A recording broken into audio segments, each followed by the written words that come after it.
It's the most wonderful fucking time of the year!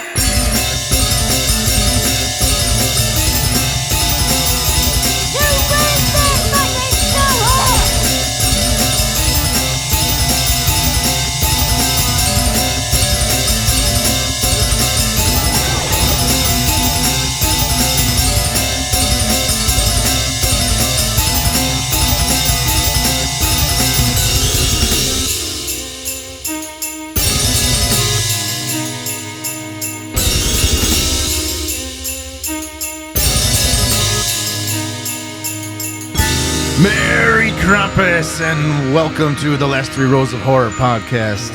This is the last episode of the year, so Happy New Year and bah humbug. Mike here with Big Sal and Sam Semino. And today we are covering bad horror Christmas movies. So sit back and relax. We're going to cover a whole bunch of them. You know a whole bunch of these, and some you're going to learn about, some I'm going to learn about. We're going to cover all the ones that we didn't cover through Krampus or bad. What was it, Slayer Santas? We did? Right, Slayer Santas we did last year. So we're doing bad horror Christmas movies this year. Before we begin, we got to tell you, we ate Mexican food just like a few minutes ago. So if one of us knocks out or nods off, you'll know why. Because we have refried beans sitting in our stomachs and we're all going to fall asleep. So, yeah. But anyway. Just trying to pull through. Before... I don't know, but Sammy's dad had a sandwich, man. Holy shit. That was a massive sandwich. That thing looked like a rowboat. That looked like 2 tortas. Yeah. Like one torta is big enough. This is like 2. We don't advertise a lot, but Semitas Poblanos. Oh, yeah. Villa Park on North Avenue. Yes. Awesome Mexican food. That is the home of Punk Rock Tacos. Concert promoter puts on punk rock shows in Villa Park. So, yeah. Yeah, but every bite that I seen Sammy's dad eat, it just made him weaker. It made him more tired. And like, oh, why did I do this? It was like a bear going down from a tranquilizer. A polar bear. He loves polar bears. Yeah. I'm sorry, Before Sammy. we begin, thank you for listening, subscribing, streaming on YouTube, watching us on YouTube, Facebook, Instagram, Spotify, iTunes, and we have the email address, so we want to hear from you. Sam, what's the email address? Last 3 rows of horror at gmail.com, or just send us a YouTube comment. Yeah. Send them in. This weekend, 2 movies are coming out that look pretty good. Yeah, I am not a sci-fi guy, but this one looks awesome. It's on Netflix. It's called Rebel Moon, and it's the new Zack Snyder film. And then the one that's coming to the theaters, if you're a wrestling fan, you got to go see Iron Claw, all about the Von Erichs. Do you remember the Von Erichs, though? They were more closer to your I do remember them, and actually they had a little promo of them on WWE a couple of weeks ago. You know, they always have little segments before, and they had something on them, and they had a little background on them, and they went through some shit, man. Those guys. Yeah, they did. You know? Yeah, it's a tragic story, but it is a true story. It's going to be a depressing movie for sure. It sure will. Yeah. They were very well known, though, man. Oh yeah, they were the pride of Dallas, Texas. So Yeah, there was a couple like the Vice wrestling shows about them. yeah, the Tales from the Territories, I think, covered World Class Championship Wrestling, and then Dark Side of the Ring. I'm sure they covered for sure, the Von Erich family. Yeah. So let's get back into the Christmas horror movies, the bad ones. Sam's got a whole list for us, so take it away. Yeah. All right. Well, the fusion of Christmas themes with horror and cinema creates a fascinating juxtaposition, I think, that both intrigues and unsettles audiences. Christmas, traditionally a time of joy, peace, and familiar warmth, serves as an ideal backdrop for horror filmmakers to subvert expectations. This contrast heightens the sense of dread, and the festive and familiar are twisted into something sinister and unfamiliar. The use of Christmas in horror films often serves to amplify the shock value, playing on the psychological impact of seeing a beloved holiday associated with fear and danger. The inherent contrast allows filmmakers to explore deeper themes, such as the loss of innocence, societal hypocrisies, and the darker aspects of human nature that lurk beneath the surface of festive cheer. I knew you would be laughing at all these clips in here. The magic of editing. I love children in horror, man. I love it. So the relevance of Christmas in horror movies extends beyond mere shock value. It often reflects cultural and societal anxieties. For example, the commercialization of Christmas, family dynamics, and societal pressures around the holidays can all be magnified and critiqued through the lens of horror. Films like Black Christmas from 1974 or even Krampus from 2015 not only employ Christmas settings for their eerie atmospheres, but also use these settings to comment on broader social issues. Furthermore, these films have contributed to the evolution of horror cinema, introducing unique tropes and storytelling techniques that has influenced subsequent generations of filmmakers. The interplay of festive elements with horror thus transforms the Christmas season into a canvas for a creative, thought-provoking, and spine-chilling storytelling. That's one of the best scenes right there. Linnea Quigley. Yeah. With Linnea. So today we'll embark on an intriguing exploration of a specific niche within cinema, bad Christmas movies. Yes. Our focus will center on two distinct categories within this theme. First, we're going to delve into a few B movies, notorious for their subpar productions, the kind that are so poorly made they loop around to being entertaining in their own right again. Think questionable acting, laughable special effects, and plots so absurd they become fascinating. Second, we'll shift gears to Christmas movies where the joy of the holiday season is drastically undermined for the characters, leading to gruesome outcomes. So here, the traditional warmth and cheer of the season are upended, resulting in narratives where Christmas, instead of being a time of celebration, becomes a backdrop for chaos, carnage, and nightmares. So through this dual lens, we'll uncover a peculiar charm and lessons hidden throughout these cinematic adventures and misfortunes. And with this backdrop in mind, we'll first dive into the peculiar world of Elves from 1989. I know you saw this, but Mike, you said you haven't seen this one? No. It's you're going to want to see it after you see this. So this is like a quintessential example of a low-budget Christmas B movie that blends the festive with the frightful in its own unique and often unintentionally humorous way. Elves was written by Jeffrey Mandel, who I couldn't find a picture of, but while Mandel might not have a long list of widely recognized works, his contribution to the genre through Elves has made a lasting impression, especially among fans of cult cinema and eccentric films. You guys want to watch the trailer on this one? Absolutely. An innocent romp in the woods turns into a hellish nightmare when an evil force Dan is Haggerty, right? accidentally awakened. Grizzly Adams. Even the trailer is bad. Action International Pictures presents Best drawn the video. gruesome holiday shocker, Elves. They're not working for Santa anymore. My birthday at work, Santa got murdered.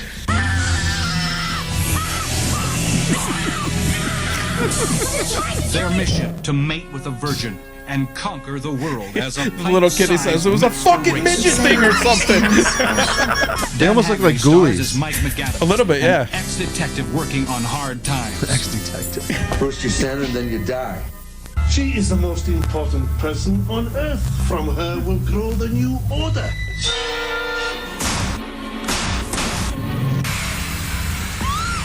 They kind of look like the little monsters Santa from the must gate. expose this unholy force before the elves destroy Christmas. Or, they kind of look like from Troll, the first Troll movie. A little bit, yeah.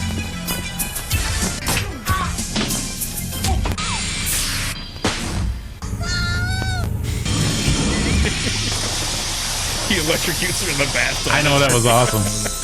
Elves. They're not working for Look at him, Santa look at him. anymore. He looked like he was spanking her. I know, Yeah, right? right.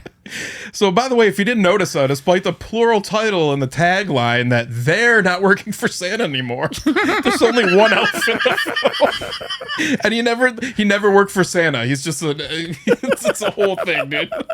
There's just one bad one. Just one Just elf, yeah. non-binary then, Yeah, so right? basically, like the story revolves around a young woman. His pronouns named, are they. Yeah. Maybe. Yeah. And the greatest thing is, Mike, the greatest thing about this movie, outside of the little kid getting fucked up, was the elf had to fuck a hot chick, so there'd be a really they'd release all the bad elves, and the world would be taken over. That was great. That makes a whole lot of sense, doesn't it? Yeah, who So cares? this young woman is like doing a witch's ritual in the woods in the beginning. She cuts her hand, and that awakens the ancient elf evil. Yeah. Yeah. So, it's part of the elf is part of a nefarious Nazi plot to create a race of superhumans. As the elf begins his murderous rampage, Kristen and her friends must find a way to stop it, and the plot thickens with the revelation that Kristen's family's dark past and their connection to Nazi experiments. This is fucked up. So, All right. So real quick, Sal, let's test your classic rock trivia here. What was the name of the band that Ronnie James Dio was in before Rainbow? Wasn't he in Black Sabbath? No, that was after. It was after Rainbow. Was it after? Yeah. I know this. Sabbath, Rainbow. Oh, I can't think of it, but I know it, but I just can't remember. What was it? Elf. Stop it. You had to know it had some connection to that. Stop it. Stop it. Anyway, Sammy, I told, the audience and you know that we text all the time. And Sammy goes, hey, Unc, you're going to like this. You got to watch Elves. It's got everything you love. Nazis, little kids that get hurt, and a little guy. Man, I turned that son of a bitch on right when he told me that. I was crying. I was dying at the end, though. There's a part where I didn't put it, I don't think in here, but there's a part where the elf just like pops out from behind a tree and shoots another Nazi with a gun. And they show him and he looks like fucked up, like he's obviously a toy that they put a gun that his hand is too light to. But this movie, I can tell you right now what happened. First of all, they grabbed Dan Haggerty, who was the worst actor I've ever seen. I'd never seen his series. What was it, Mike? Was it Grizzly Adams? Yeah, Grizzly Adams. Yeah, Grizzly Adams. I never watched that program, but let me tell you something. He's a meme. Whenever they zoom in on him and he's like nodding. Yeah. He's a meme. Yeah. But I think that's actually Robert Redford. But yeah. I thought it was this. It's from the movie Jeremiah Johnson. Yeah, Oh. but it seems like him, Dan Haggerty. Yeah. But do you know what this movie? Do you know how this movie was made? They didn't. They just said, like, they got a bunch of people together and just said, "Hey, act scary. There's no script. Just say what you want." That's what kind of movie this was, because it was so bad. It was like, okay, Mike, What is he wearing? Are those stonewashed jeans? Yeah. Oh, yeah, dude. Mike, this movie. You said you didn't see it yet. No, I don't Okay, think I will either. the only thing you expect out of this movie is definitely they were told do this and do this, and the script was on them. It was that bad. Because Haggerty was just like, yeah, okay, and always had to have a cigarette. Always had to have a cigarette. It's in his funny mouth. you put that in there because I actually there's a compilation online where it's just him smoking. If it'll play here. It's like 4 minutes Camel. long. I put this in here. By the way, Carton of camels. so this is hilarious. I read the special effects artist for this movie Was didn't. he like a football player or something? I don't think so. I don't think so. Just a big dude. He was a big guy, yeah. So the special effects artist for this movie did an interview with Dread Central, I read, where he shared that on the set of this movie, Dan Haggerty loves smoking weed in his car and listening to CDs. And that one time, listen to this quote, "When he came back on set in the middle of the scene, he fell and a giant cloud burst out of his back pocket and enveloped him like a shield. It was like a force field in one of those fighting machines from War of the Worlds," he said. He goes, "It dissipated and it ended up being a decent amount of coke. It exploded all over the set." He said he looked like Santa in one of those snow globes. Yeah. So we all just sat there with our mouths open wide and thought, well, okay, Grizzly Adams is doing snow for real. If he was listening to CDs, smoking weed, who do you think he was listening to, Sal? Oh, he was definitely listening to Foghat. Foghat? Definitely a lot of shit that's like I picture him listening to like Grateful Dead. He looks like a Jerry Garcia. But Mike, he showed no emotion, no excitement. There was three broads. That's why it's a B There was movie. three broads in a mall that wanted to get. Well, one of them was just a little whore, wanted to get laid. That's all she talked about. And they were waiting for their boyfriends to show up, and he didn't even care. Now, if I was an old dude like this dude, a pretty big guy, he's a good-looking guy, I would try for one of them. But this asshole, hey, there's something going wrong, and you're not telling us something. Who fucking cares? This chick's almost half naked. Just to give you a little idea of the acting in this movie, there's also a compilation of all of his questions in the movie. Check this out real quick. Where is she? Who in the hell are you? What are you, a goddamn Nazi or something? Is that elf yours? How many teeth you got? Now how many you got? You tell me here what's going on. You seem to know everything that's going on around here. Would you believe me? What forces?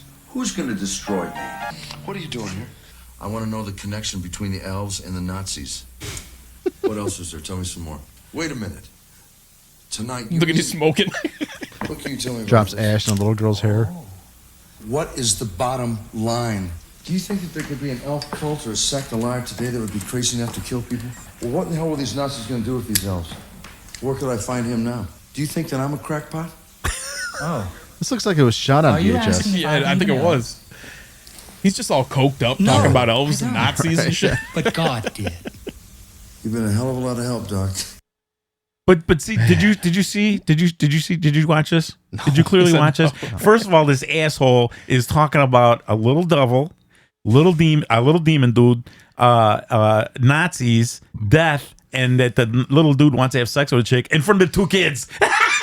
And I'm pretty No sure in one's the safe beginning for he was Dad. about to blow his brains out too because he was an ex-cop, fucking alcoholic. He lost his trailer. Yeah, he was sleeping in the department store. Supposedly he was the best detective ever, and then he fucked up and he had no job, no money. He just wanted cigarettes. Blah blah blah blah blah. And they made sure you knew that he had to have cigarettes, and he was begging for a job from this one guy.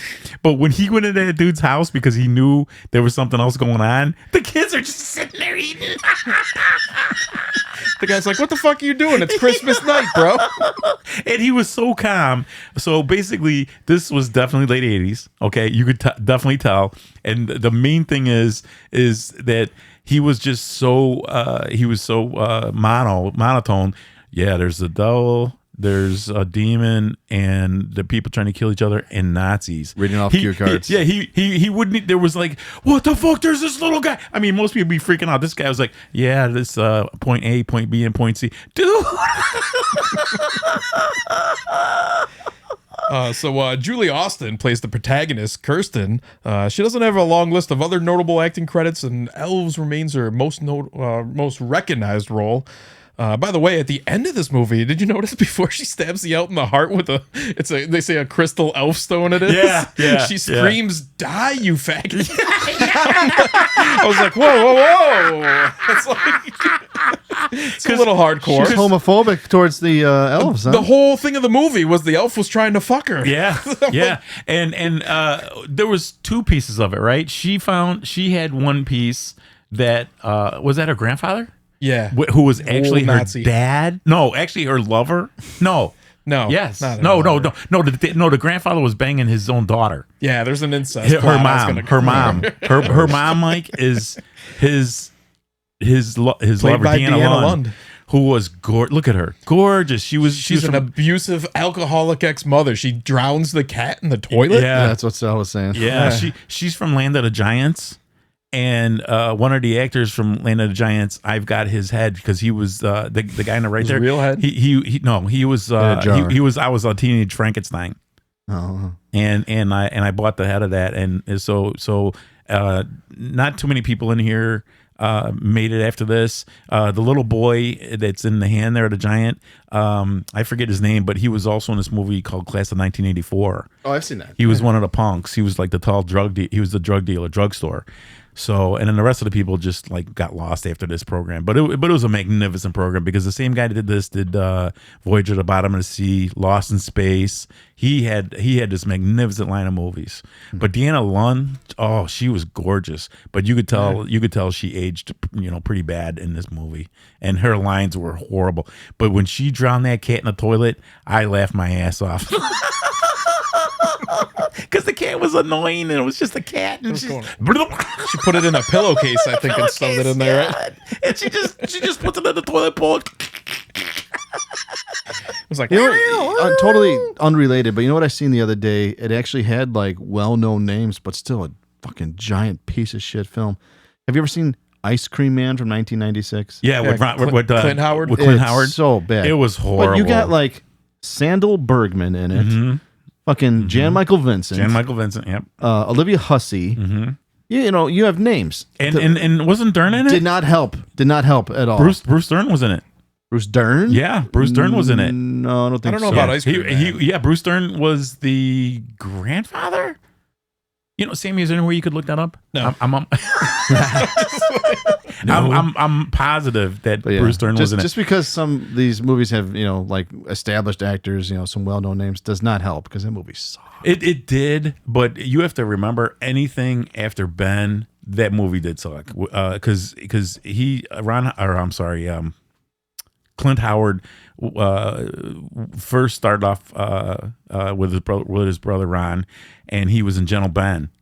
It was about a little boy and his bear, and after that, he just went to all straight B movies. He was in the Pam Anderson Rock and Roll High School. No, not Rock and Roll High School. Barbed Wire. He was in Barbed Wire. He was an Ice He was Cream on Man. Star Trek in the '60s. Ice Cream Man. No Bruce Dern, but there No? was Lee Majors was in it. David Naughton. Are you Yeah, sure, Sammy? David Naughton's in David it. Warner.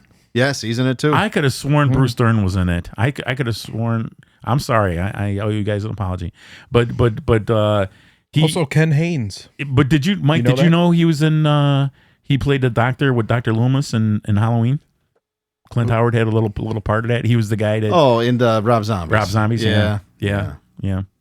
So he gets his little part, and he was in that boxing movie. He played the ref in what's that guy's name? He played Superman's dad, the real famous guy. It was a true story about a boxer. I can't think of his name. Does Rob Zombie got some incest going on in his movies? He seems like the kind of guy who would have some incest going on. His parents were carnies. I wouldn't. See, there you go. Right there answers that question. Yes. So speaking of that, Elves features a plot twist that is as unconventional as the rest of the movie. The film story revolves a young woman, her two friends, and an evil elf, with the plot integrating elements of Nazi occultism and sinister Christmas conspiracy. The twist in Elves reveals that the protagonist, Kirsten, is part of a bizarre Nazi experiment designed to breed a race of superhumans. The plan, concocted by her own grandfather, who was revealed to be a former Nazi, involves using the elf, which is a product of Nazi genetic engineering. The elf is intended to mate with a pure-blooded Aryan virgin, who turns out to be Kirsten, to create a master race. So the shocking twist comes when it's disclosed that Kirsten's grandfather is not only a Nazi, but also her biological father. This means that Kirsten, as the intended vessel for the experiment, is the product of an incestuous relationship. Fantastic. Fun movie. Why would they love put it. that in there? I don't know. So Elves contributes to the Christmas horror genre by juxtaposing the typically cheerful holiday season with dark, fantastical elements. The film serves as a bizarre cautionary tale against delving in unknown rituals and the dangers of unearthing the past. I think you're making this out to sound Nope. like something big, but it's really not.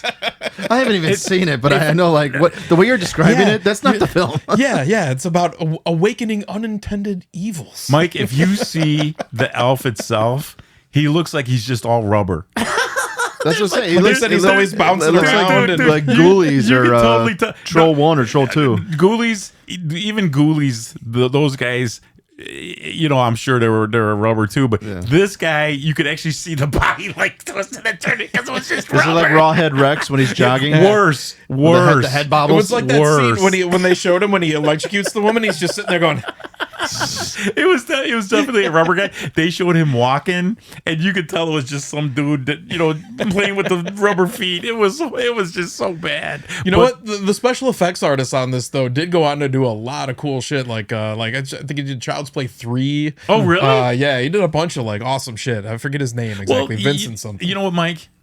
It's like that old saying. You have to start somewhere. And this movie, Start with elves. This movie definitely. I'm telling you, man, there was no script. They just said do this, and they made their own lines. Yeah, well, if you're doing makeup and special effects, a job's a job. Yeah. A credit's a credit. Like Dane Haggerty, he had no authority in anything, but they kept on saying how good a cop he was. So he did this thing where he stood overnight at this store. So he takes some tape and puts it in the door, right? What a waste of film. I mean, they just had no more in them. So they just show him taping the film so he can get in the door. Well, then the girls come in and He's smoking the whole time. Yeah, he's smoking the whole time. And the girls come in and they said, "Who did this? Who did this?" They took, there was supposed to be a girl that did it. She forgot to do it. But Dan Haggerty did it, so they rip it off, and then the boyfriends come, and then they do it. It was like a waste of an idea. Like, okay, you were, then you weren't, then he did it, and it was just. There's also a clip when he's like in the alleyway there, and he throws something in the trash, and then he turns around. I think I played it on that smoking montage, but he turns around and he trips, and he's like, huh! He almost falls over. Like, it just made no sense. It was so horrible. I think I'm going to skip this one, fellas, to be honest. Dude, you got it. This one's fun. It's a fun movie. It's fun. This is one sound that we put on in the background. Yes. I've seen you watch some terrible movies. but Mike, the Nazis come in to the store. And they're looking for the obviously the elf because they heard the story because the grandfather had the original stone, but there was a piece missing, wasn't there, Sammy? Who had that other piece? He kept that up his butt for safekeeping. This crystal little man. You mean like up my ass? Like Pulp Fiction? He kept it in his ass. But there was two pieces of the stone.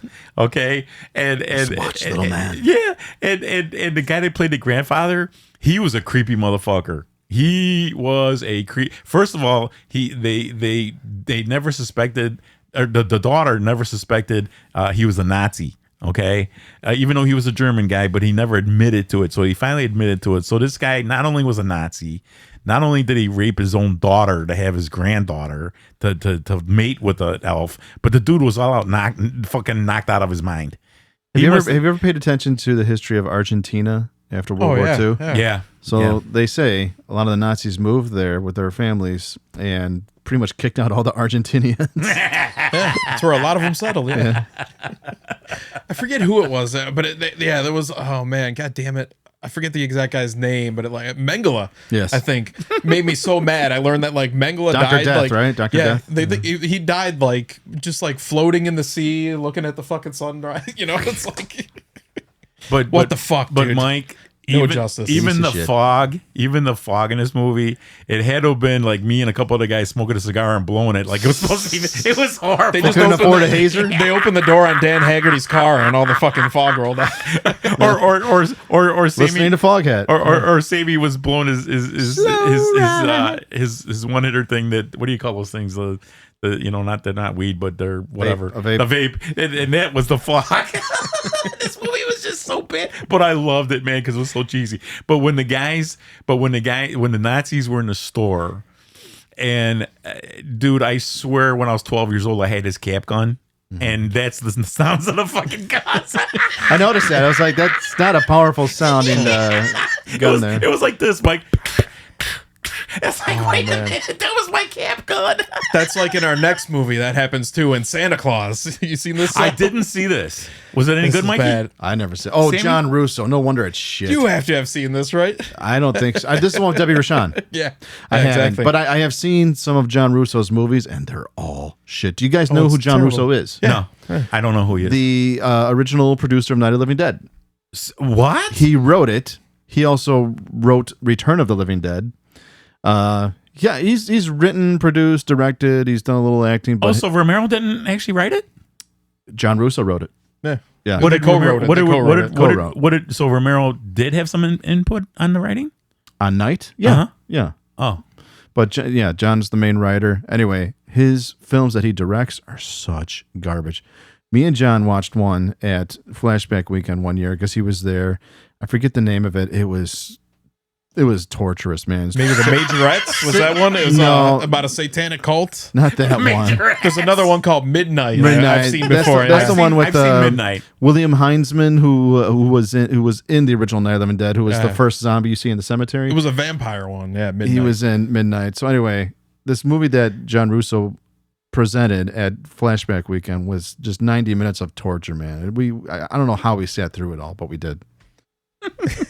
So I'm sure this one ain't better. He's got Debbie Rashan in it. You know, Mike, I gotta ask this.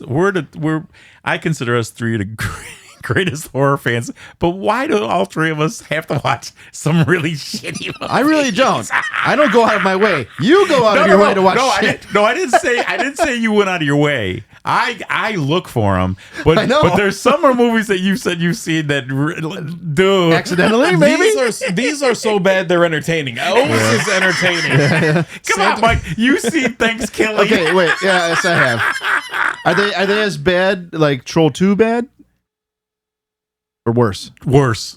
Wow. Worse. Okay. Well, if they're on that level, then they must be Worse. good. So what's the deal, Sammy, with Santa Claus? The plot of Santa Claus revolves around a man named Wayne who is obsessed with the Scream Queen actress Raven Quinn. She's kind of like a half a porno star too. It's weird. Debbie Rochon? Yeah, Yes. Debbie Rochon. Like in the movie? In the movie, yeah.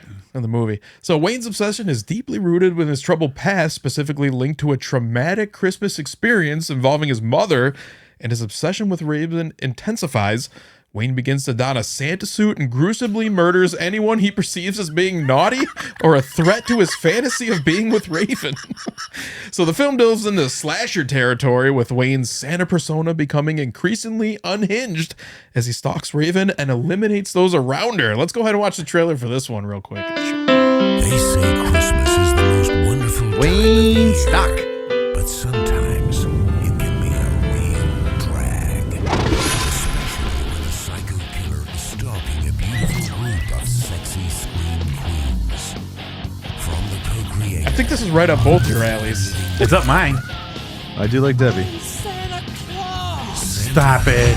This is like a trauma movie. It is. Yeah. you're in for a jingle bell challenge. Pick up the 10th anniversary DVD, loaded up with interviews, outtakes, behind-the-scenes footage, trailers, a partridge and a pear tree. Santa.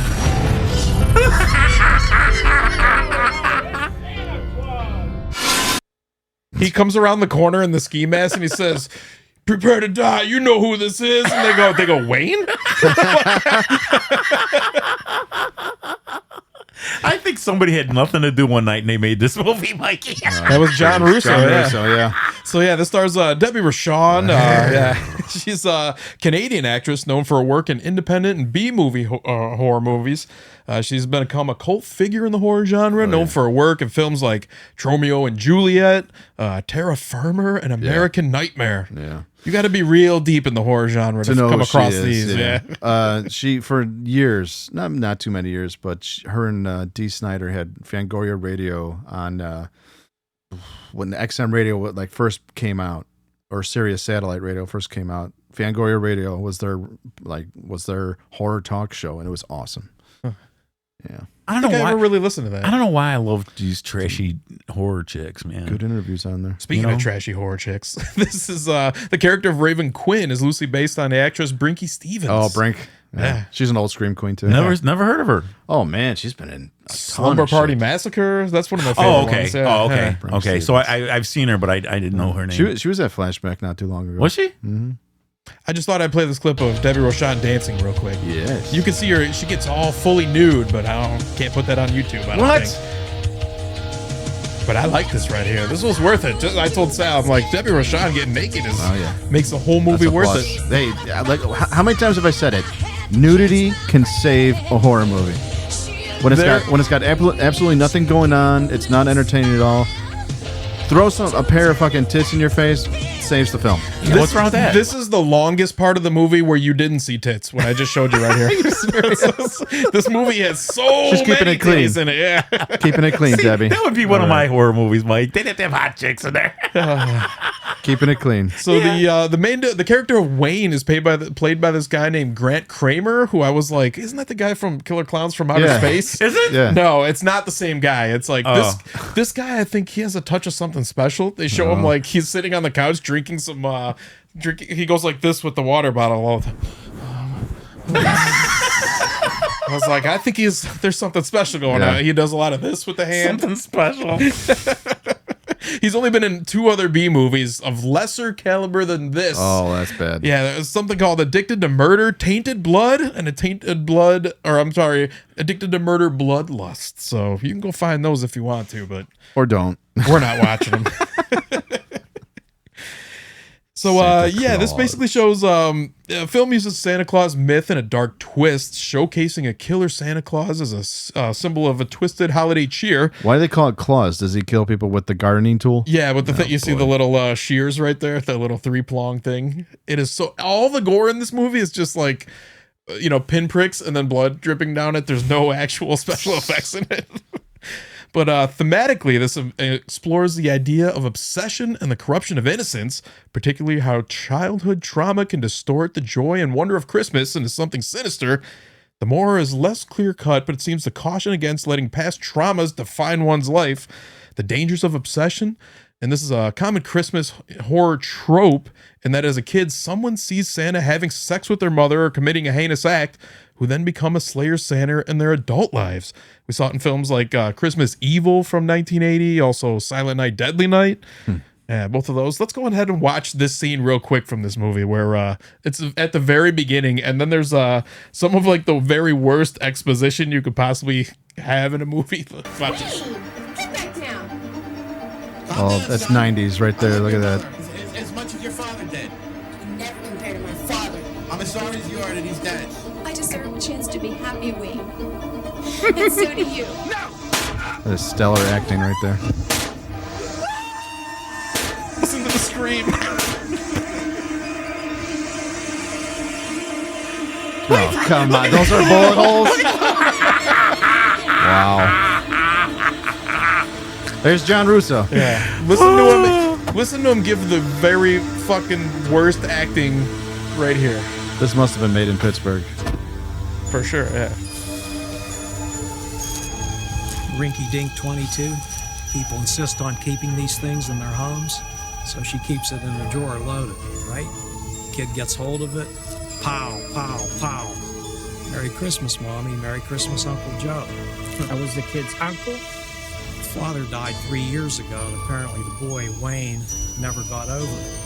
Hates anybody taking Daddy's place with Mommy. Oedipus complex. That's what the shrinks will say, suckers. You know, like sticking the label on it gives him an excuse for his piss poor behavior. So This was shot on VHS. Attention, they'll have to let him go when he's 18. He'll be back, blowing people away. Same old story. I like how the cop that was with him was like Dennis Franz. He was like, "That was the boy's uncle." No shit. But if you notice, did you see the guy in bed playing the uncle? He's a big fat guy. How did a big fat guy get a hot chick? Oh, you know that actor was like trying to get in. He was like he was copping feels. Very method. Like very method. Very method. Yeah. You know that's not gonna really happen. Oh man, you guys got to watch this just for how bad it is. I gotta check it out. It's pretty fun. I gotta check it out. John Russo's got to be 80 some odd years old, dude. Hang it up. Debbie Rochon's husband in this movie is like Joey Buttafuoco. He's like he wears the gym pants. He's a pornographer. Yeah, he's like they swish. He drives a Cadillac DeVille sedan. Wait. Does he wear Zubaz? He might. Yeah. What's that? That's the pajama pants. That's what I said. The gym pants. Yeah. Zubaz. Zubaz. I forgot about that. I'd have to kick my own ass wearing those. They almost look like MC Hammer pants. Yeah, but Mike, a lot of dudes had them. I don't get it. Zubaz and a fanny pack. Yeah. Yep. And you have the gold chain showing. And Cavaricci's, remember those? No. IOUs, the sweaters. Did you ever have a fanny pack? No. Did you ever wear Bugle Boy? No. I never had a fanny pack. Actually, my daughter-in-law, Nicole, said it's coming back, and you see men and women now wearing fanny packs. You know what? I wish there was less of a stigma for fanny packs. That would keep some cool shit. I would have my pockets free. Why not, dude? You know what? You know what I always put together with a fanny pack is a mullet. Why is that? Yes. If you have a fanny pack, because Hulk Hogan always had all those wrestlers also like the sports, like what do they call it, like Oakley sunglasses? Yeah, you know what I'm saying? Yeah, they got weird cuts in them, like baseball players. Danny Trejo too. Even his production company is called Fanny Pack Productions. Nice.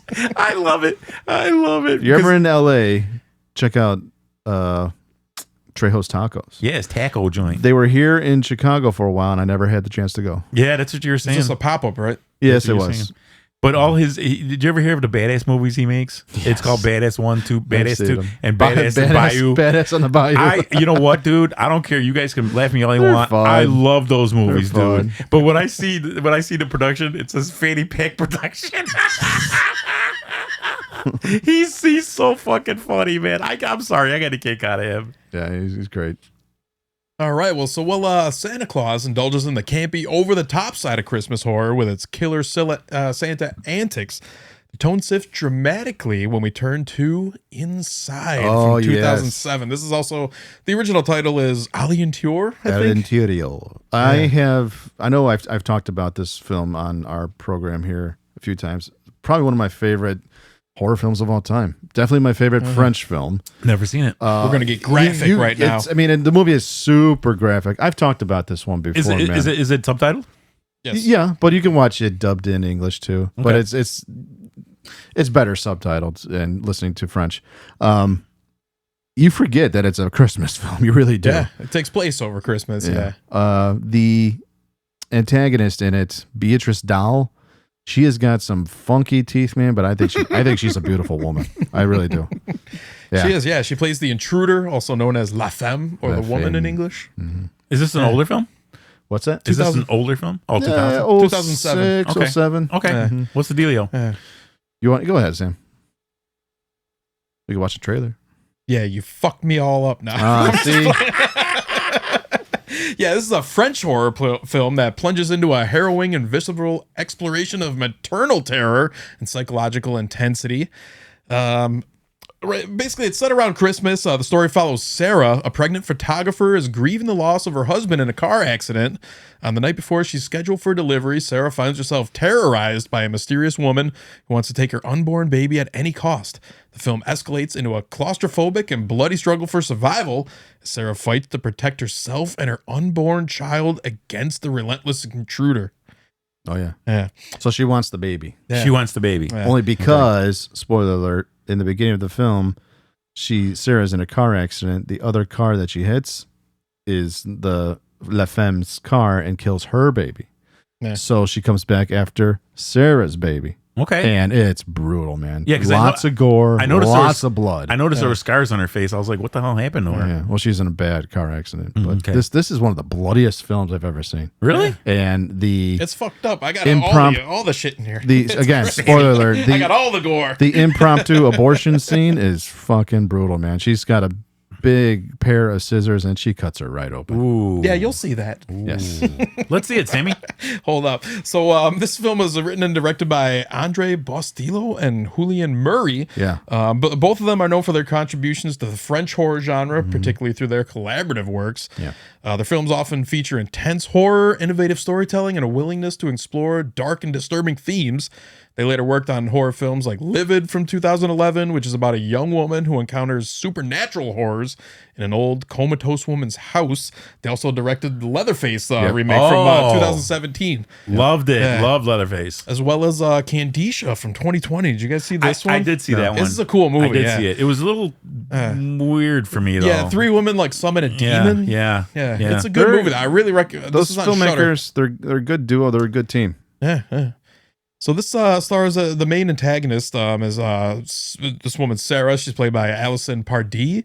Although less known internationally, she's appeared in a bunch of French films I can't even pronounce, But she's also the younger sister of French singer and actress Vanessa Pardee. Oh. Yeah. So like you were saying, this features Beatrice Dahl as the intruder or the woman. She's a prominent figure in French cinema, known for roles in films like Betty Blue from the mid 1980s. This was from. Also, she gained international fame for Trouble Every Day, where she plays a cannibal. What the? This looks like a fucked up movie. I wanted to find this one. She plays some interesting roles, man. But her teeth, oh man. Who cares? Seriously? Oh, that's big gap in her teeth, but she's a beautiful woman. She is beautiful. Oh, just like that actress that was in that French film Baby Blood. I don't know if I've seen Baby Blood. Oh, I know that one. Yeah. Beautiful, I did watch that. Man, her teeth. Sometimes it be like that, you know. Yes. Well, at least she can open a bottle of beer for you. Yes. You're like, excuse me, or spit water between them. Inside stands as one of the more memorable and influential films in the new French extremity movement, a collection of transgressive and boundary-pushing films from French filmmakers in the early 21st century. This movement is characterized by extreme content, and Inside is often cited as a prime example due to its intense violence and psychological horror. Some other entries include Martyrs, so I know both of you have seen. Yes. High Tension. Yep. Yes. Also, I don't know how you say that. Frontiers? Frontiers. Yeah. Have you guys seen this one? I've Around this time, like a whole slew of these French horror films came out, and it really put the country on the map. Like, there's some great filmmakers coming out of that country. All three of these, even more. There was one called Calvaire. Yeah. That was really fucked up. But Inside for sure. There is a scene in Inside. I'm sure we'll get into it. Again, spoiler alert, some great special effects. This police officer gets his head blown clean off. I mean, it just explodes on screen. Fucking nasty. Awesome. I've seen all three of these movies, but you know what though? You have to be very patient with them. I had to be very patient with them. I did. You know what? I think probably out of all these, the most accessible of them is Frontiers, because it's like Paris Chainsaw Massacre. Yeah. It's I Texas agree. Chainsaw Massacre in Paris, and instead of rednecks, they're Nazis. French Nazis. They're Nazis. They're Nazis, Mikey. It's basically a Texas Chainsaw Massacre ripoff, I think. You know what? I could see that, but again, I just High Tension, man. Alexander Aja. Yeah, but amazing. but you know what though? The mind fuck that that film gave me, it definitely affected me. Yeah, because dude, that dresser scene, man. Oh yeah. That was fucking I didn't see that coming, man. I didn't see a lot of that movie coming. Damn. Especially the twist. It's a weird one. Haute Tension. Yeah, so while Inside is renowned for its extreme intensity, it has been both praised and criticized for it. It's often cited in discussions about the limits of cinematic violence and the psychological impact on horror films on the audiences. Spoiler alert, we're going to pretty much ruin this entire movie from here on out. So I just wanted to show you this. These are some of the violence that happens in this movie. It's absolutely insane. This is hard to watch, man. Yeah. I didn't see that coming. So she wakes up and she slashes her in the face with the scissors. Yeah. Oh, this poor asshole. Yeah, a little later on, her friend, the editor where she works, she's a photographer. He shows up trying to check on her. The woman attacks him, stabs him right in the dick. Mikey, right in the pee-pee. Oh, yeah. Oh. But even after all that, he's still not dead. Yeah. He wakes up a little while later.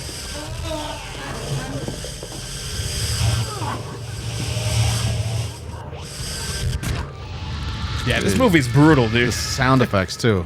Ugh. Wait a minute. She stabs his pee-pee. She cuts his throat.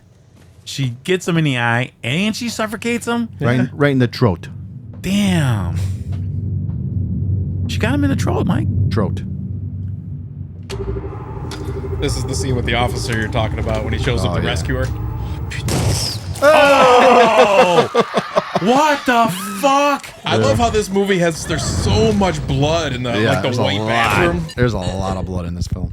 Later on, the woman chokes her and strangles her, and she has to give herself a tracheotomy. Yeah. Oh, it's so nasty. With a sewing needle. Oh, fuck. I don't know. Sometimes gore just doesn't. There's a lot of fucked up gore in this one. Yeah, I like. It's crazy. Well, I don't like it, but it's crazy how it don't bubbles bother out. me. I like that. That's awesome. Oh, it's gross. Wow.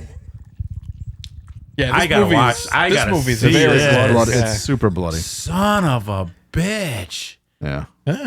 Go see that one. Is it on Plex, Sammy? Yeah, of course. Fuck. Oh, I'm definitely gonna watch it. Man, that guy Mikey. Woo. Yeah. You know when Mike said the guy's head blows up, I think of Scanners, but that was fucking brutal. I mean, you could tell they used a mannequin. I was kind of testing the waters last week with the Scanner's head explosion and the Maniac shotgun thing. And YouTube didn't say shit. I'm like, fuck it, we're putting some nasty shit in here. Y'all want to see a woman get fucked by a horse? Oh, from Caligula? Damn. You don't want to see it. You don't want to see that. See, you know what? You know what, Sammy? Let me suffer for you, ladies and gentlemen. You don't want to see that. You know what? You know when Mike said the cop gets his head shot off. In my mind, I always expect scanners kind of thing. But what was cool about this is it was only half his head, so you see the other half still there, and I think you see him blink real quick too. Like it's a mannequin that they use. It reminds me of two films. It reminds me of Human Centipede 2, where the guy shoots his mother in the face. And obviously our greatest movie, oh my God, Terrifier 2. Terrifier 2 when he shot the mom in the face with a shotgun. That was fucked That's up. what that reminded me of. What Mike just or what you just showed So us. did you? Yeah, you watched the Mean one, right? Yeah. I don't know. It looked pretty terrible. Terrifier? No, Mean one. With the Mean one, with David Howard Thornton. It was very terrible. Yeah, it's like a killer Grinch. Really good makeup on him, but it was a terrible movie. Yeah, I didn't see that. There was like one or two good scenes. There's one scene where he like kills everybody at this restaurant in like the middle of the day, which is weird. The whole movie is shot during the day. Wow. So who knows? Inside, huh? Inside. Wow. So yeah. So this is the Mike scene Mike was talking about here. The reason for the controversy is that Alien Tour features a harrowing plot twist that intensifies its already dark and intensive narrative. The twist is revealed towards the end of the film that the woman terrorizing Sarah is not just some random intruder. She's connected to Sarah in a deeply personal and tragic way. Turns out that the woman lost her own child in the same accident that Sarah was involved in. This accident, which occurred months earlier and resulted in the death of Sarah's husband, is the reason why Sarah's on maternity leave. Now, the mysterious woman believes that Sarah's unborn child is somehow hers, or at the very least, a replacement for the child she lost in the accident. Wait a minute. Did they just show a baby in this house? Yeah. The whole movie, they show this baby in the womb, and they show him like, How about when she gets burned? That's what. Yeah, we got that. I got that. Did you see it? Mikey, did you see the baby? Mike brought that up at the best time because so it's a little weird trivia. Just an interesting side note. The woman is also frequently smoking during her attack on Sarah. Yeah. Obviously, smoking's frowned upon while pregnant, so the woman demonstrates that she's not prepared to take on the responsibilities of motherhood. Later on, Sarah uses her habit against her, spraying an aerosol can in her face when she tries to light up. Oh yeah, she gets burned. She gets fucking Then for the torched. rest of the movie, they show her just the fucked up side of her face and shit like that. Fuck. I love it. So check this out right here. So I talked the peak of the gore occurs when the final confrontation between Sarah and the woman. In a disturbingly graphic scene, the intruder performs a crude cesarean section on Sarah, I can't watch. who is still alive, and removes the unborn baby from the can't. mother's womb. I can't. So this scene is depicted with explicit detail and realism, making it one of the most shocking and brutal scenes in modern horror cinema. Yeah. The graphic nature of the scene and others in the film is designed to elicit a strong emotional response from the audience, I can't. pushing the boundaries of what is typically shown in mainstream horror films. So with this level of graphic violence being a hallmark of the French New Wave extremity movement, due to his explicit content, Inside is often recommended with caution, primarily targeted at audiences who are more accustomed to extreme horror and gore. That's you, Sal. See, that don't bother me. See, a movie like this, I'm not saying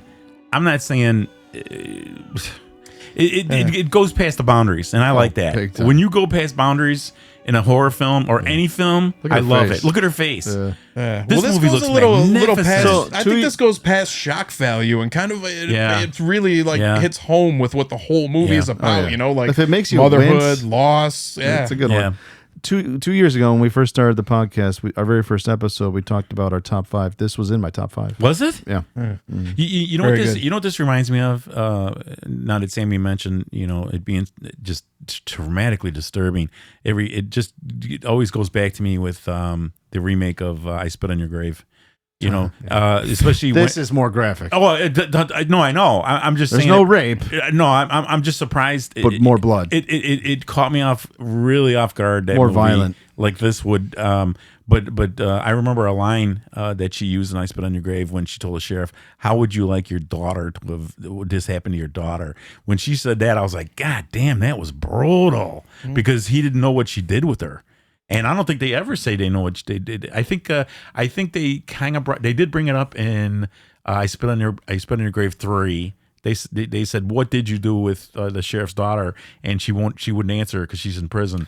And just the thought of being a father and having a daughter, the man. sequels, the remakes, the sequels to the remakes, I don't think they compare at all to the original. The original is one of the most graphic, hardcore films. Well, again, you have to remember. You have to remember, Mike, what year it was, and you didn't 70s. see shit like that back then, man. Right. It was like The Exorcist. You didn't see that shit. You didn't talk about that shit. You didn't know about that shit.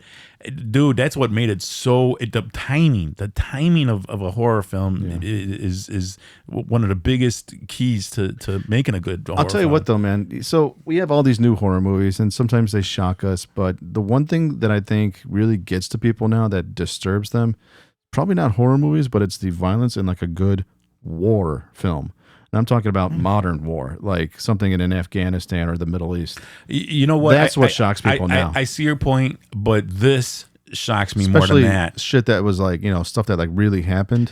Well, that's a perfect example, like that scene in Saving Private Ryan for D-Day, where they show the guy with his guts all out and everything. That's kind of the same idea as this. Is it's not for expressly for shock value. It's kind of to hit home the point of. I see what Mike's saying because it was real. It really happened. Like when you told me to watch, you told me, text me, and told me and text me so many times in a week, and I finally watched it, and I was like, God damn, Mike was not kidding. How do you say it, Mike? Sisu? Sisu. Oh, Sisu, yeah. That was good. That was good. Dude, that was just so graphic. Excuse me. Oh, yeah. It was so graphic, and knowing that shit happened like that. Well, oh my God. I mean, yes, Nazis were a real thing, but in Finland, right? I believe it was Sisu? Finland. Yeah. I mean, that guy it was like Die Hard. No. I meant that was completely unreal. That was like a graphic novel of a. Was it exaggerated? Yeah, every film is. It's Hollywood, but stuff like that, man. I mean, oh my God, there were freedom fighters in every single European country. Yeah, and we're just talking shock value here, and that movie shocked the shit. I mean, that movie was so well done, man. So but there was a little bit of like comedy in it too, because it was so extreme and over the top. When his horse blows up. yes. Now that was funny. I ain't gonna lie to you. That was funny. Sisu. So you said you've seen Inside a bunch. Did you ever notice this little detail before? Just a little piece of trivia. When the three policemen check on Sarah, you can see that her house number is 666. Nice. The 16 is kind of hidden back there. When they bring the prisoner in there and he's handcuffed to the police officer, and he gets shot in the head with like some kind of weird gun. It's like a concussion gun. Oh yeah, it's almost like what are they, like the rubber bullet things or whatever? Yeah. So like his eyes are all red and he looks all fucked up because he gets shot in the head. Well, she stabs him with the scissors right in the forehead and kind of watches as he passes out, and then I think she cuts his eyes out. Ooh. Yes. Yeah. She's brutal. This chick is brutal. This woman is crazy. But see, this is what I told you guys on the last podcast. That's what I want to see is more women as the so-called monster or the villain. I love that. I love it. Like now they're definitely casting the girl that played the orphan. There's gonna be an orphan tree. Oh, nice. Yeah, I seen that on Facebook. Oh man, they just released. I forgot the exact date of it, but the new Strangers trilogy. They're releasing the first movie. Now that is a remake of the first movie, not the third one. I'm still not exactly sure about that. Yeah, because it's got all the same masked people in it. Yeah, and it says strange. The strange, like it's going to be a trilogy. A lot of people shoot shit on the second film. I actually really like the second film. I didn't care for the first one. The second one I loved. The second one that one gave me chills. Just that creepy song. It's almost like Tiny Tim or something. Is it Tiny Tim? Pretty sure Strangers is a remake of a French film called Them. I've heard that. Yeah. I haven't heard that, but I've heard of that movie. Them's pretty good. Well, it's based off of like real stories. Was it Strangers the first one or The Strangers, and then what was the second one? How did it Pray for Death? I think it was the first one was The Strangers. The Strangers. And Pray at Night. Pray at Night. Yeah. Was the first one? Yeah, just regular. The Strangers. And then what was the second one called? The Strangers. Pray at Night. The Strangers. Pray at Night. Yeah. Now, Sammy, you do like the second one better than the first one? Or you like the first one better? The first one was way better. Why? Just because it was so much creepier, I thought. first of all, it wasn't an idea that you would really. Well, I mean, yeah, it's a home invasion. You've seen the idea before, but it was like Liv Tyler's acting was pretty good. Like she looked extremely frightened. Yeah. It was also a movie that like wasn't afraid to be quiet for periods of time, or like just have like long drawn out scenes where you see Liv Tyler walking, and in the background there's someone else, one of the people there. I do like the casting in the sequel. You had Christina Hendricks. Yeah, she's great. And young actress Bailey Madison, who is usually in like Hallmark holiday films, but to see her getting like chased and cut up and shit, it was kind of entertaining. I'll tell you, man. She did an excellent job, man. Yeah. She did an excellent job in that second one. Christina Hendricks. I was just watching Bad Santa 2. She's Oh, in that. Yes. Christina Hendricks is so freaking That's a hot. body. Wow. She's so hot. I Probably didn't care. the hottest redhead. I in didn't film. care anything about anything until She bails him out of prison in Bad Santa. She's like, so what do you want to do now? He's like, I'd love to get you in that back seat, tear those panties off, and fuck that ass. And she's like, get the fuck out of my car, you pervert. He's like, I'm sorry, I read it wrong. What did all the big women say? God damn it, I ain't beat it with shit straight for the last 3 days. God damn it, well, last time I was with you, I didn't shit right for 2 weeks. What is it about him? He's the greatest. He's Billy Bob. My favorite part in any of the Bad Santa movies, my favorite Billy Bob Thornton moment is he's sitting there and he's just eating a pizza on the couch, and Kathy Bates is like playing with his cheeks and shit, and she's like, my little boy. He goes, can't you see I'm trying to eat a fucking Chicago style pizza? I agree with that because I'll tell you, it was so fucking gross when he was trying to eat a salad and the little girl and the mom come over and she says, oh, there's Santa. I mean, my fucking light, all this stuff is.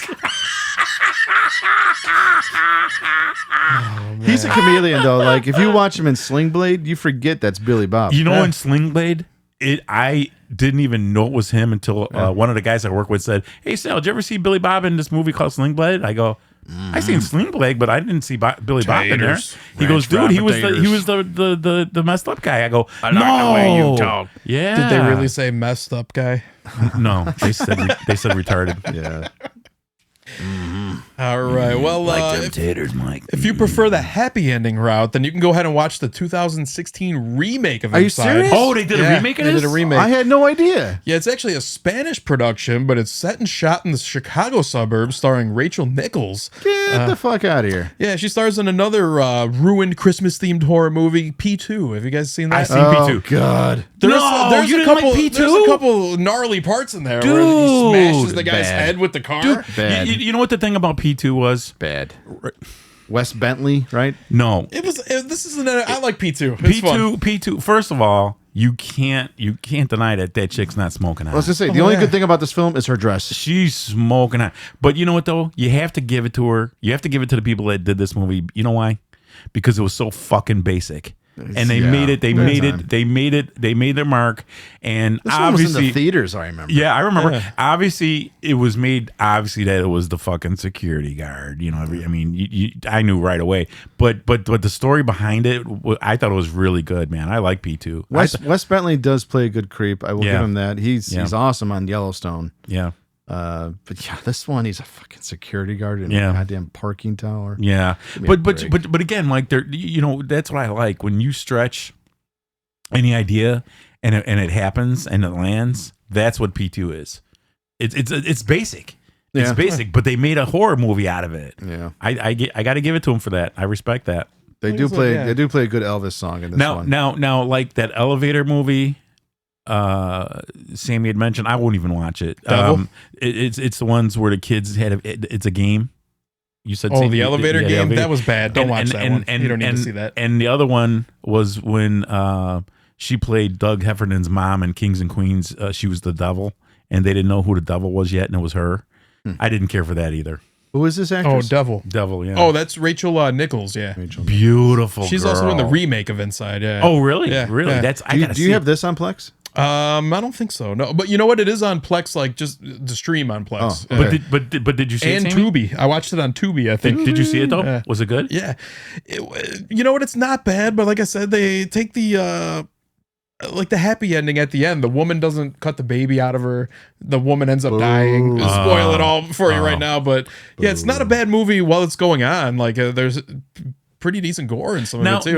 Now, there's been so many movies that I've seen, horror movies, that this happens, that they cut the baby out. Can the baby live doing it that way? Yeah. Okay, Sure because I've seen it. That happened in real life. That's why this is terrifying, because this has happened in real life, including like in Chicago, like a couple years ago. Yes, I did know that, and it was and they said a woman cut and both the mom and the baby survived. I remember that story.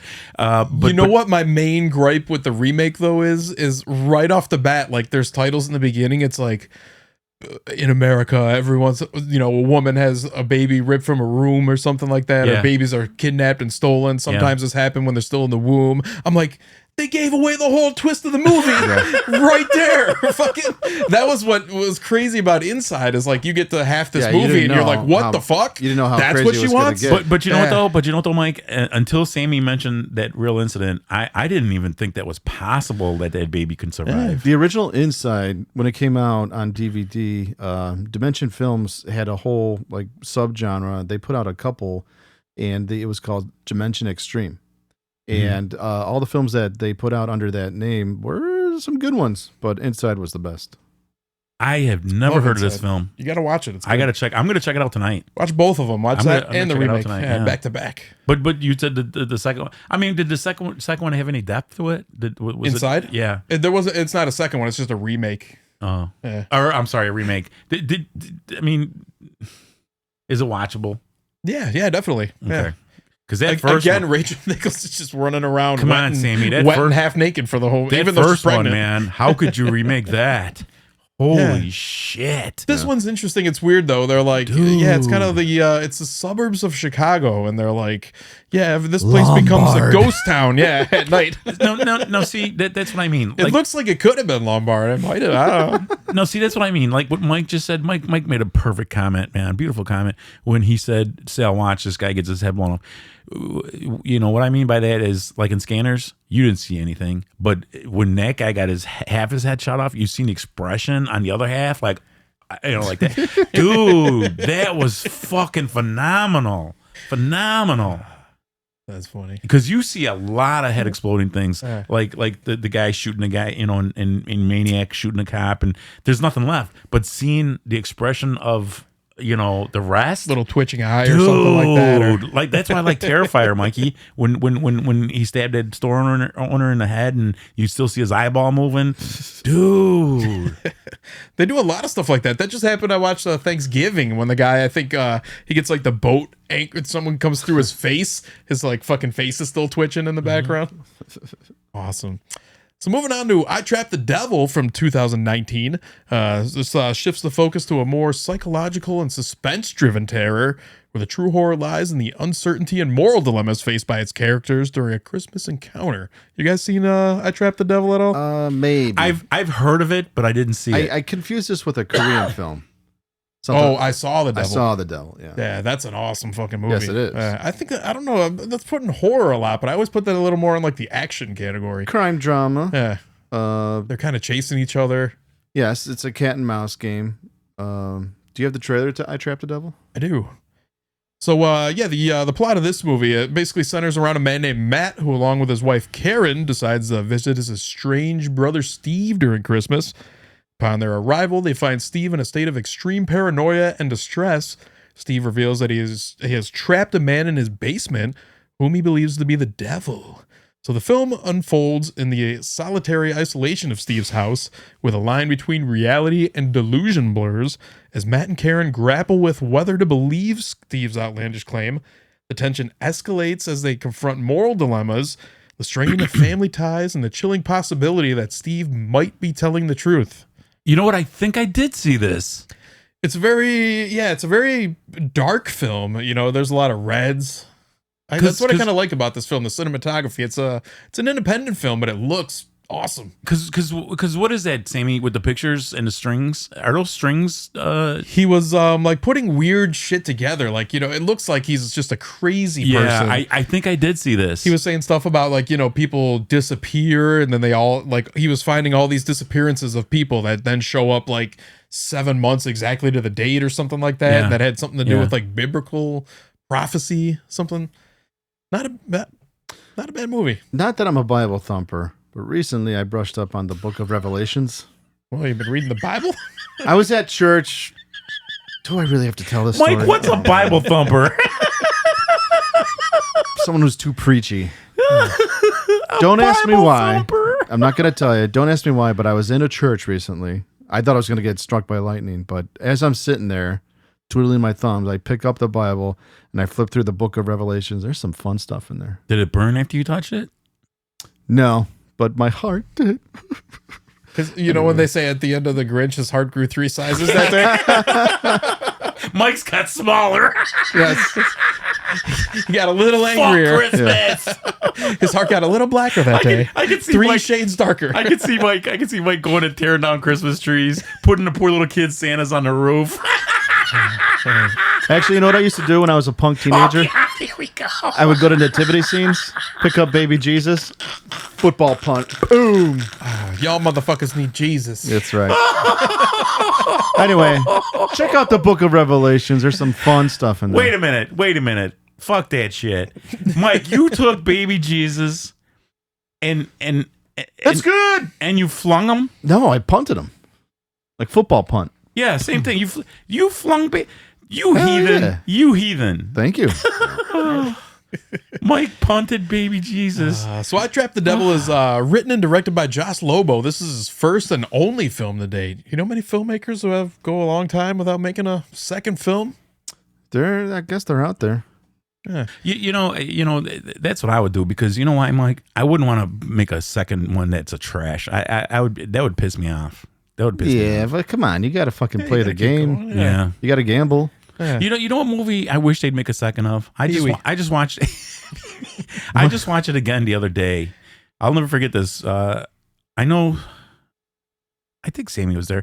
Antlers. Oh yeah, that's a cool one. Because I took Nikki D with me and good monster movie. It was such a fantastic film. I think it was so underrated. It's about Wendigo. Yeah. Isn't that a van? Oh yeah. I think we all went and saw that, didn't we? Did you, Mikey? Wendigo? No. Antlers? Wasn't that the one that was? Oh no, that was Candyman where the people were eating the fucking right. rappers. But I think that happened at Antlers too. But Sammy, did you enjoy Antlers? I did. I thought it was good. Yeah. I thought would that poor? I mean, just putting yourself. I love monster You know movies. what I did, Mikey? You know what I did? I put myself in that little boy's body and thought how horrific it must have been for a little boy. How old do you think that kid was, Sammy? Wasn't he like 12? He was pretty young, yeah. And sitting there in his bed, Mikey, listening to his little brother and the father upstairs with just a flashlight, and the kid has to feed him. When he fed him that dead skunk, because he had to kill it. I'm like, dude. That's a messed up movie. Yeah. So back to I Trapped the Devil. The plot borrows heavily from Twilight Zone's 5th episode of season 2, entitled "The Howling Man," which is based upon a short story by Charles Beaumont, where a castle visitor encounters a man locked in a room who the castle inhabitants claim is the devil. You ever see this episode, Sal? Yes, I did. I seen them all. This I thought it was interesting too that most of the things we've talked about on here is like, the woman in the top right there that was "No One Will Save You." There's like what was that, Becky the doll down there that inspired like Annabelle. Yep. Now, Mikey, there's so much awesome shit in the Twilight Zone. I love it. Now, Mike, do you remember me telling you there's Billy Mummy because he was the one that had special powers. The nurse with the messed up face. What a great episode! What a great episode. Do you know what I'm talking about? Yeah. I want to say, again, I'm always so wrong. I want to say it was Donna Douglas from the Beverly Hillbillies. She woke up and had a car accident and woke up and they took the bandages off and it was really her. And she was like, "Oh my God, look at my face, look at my face." And they wanted you to think, "Oh, you're beautiful. You just want to be more beautiful," or what's the problem here? And then the end shows that they all did look like that, the crooked face. What a magnificent episode! Isn't that Shatner on the bottom? Yeah. That's when he was on the plane. Wing. Yeah. But what a magnificent film! And there's the old lady up there that was the giant. Yeah. Yeah. I forgot the name of that episode already. Yeah. Robin Robot was on there. Yeah. But the Howling Man is pretty awesome. They kind of leave the plot of or the ending of I Trapped the Devil a little ambiguous, but the actual Twilight Zone episode, when they let the man out of the cage, it turns out it's the fucking devil. Yeah. Why wouldn't it be? It's the Twilight Zone. This is a cool little camera trick they did here. I thought. I just rewatched this recently. Look at how awesome is that? Look at his horns, Mikey. Like little nubs.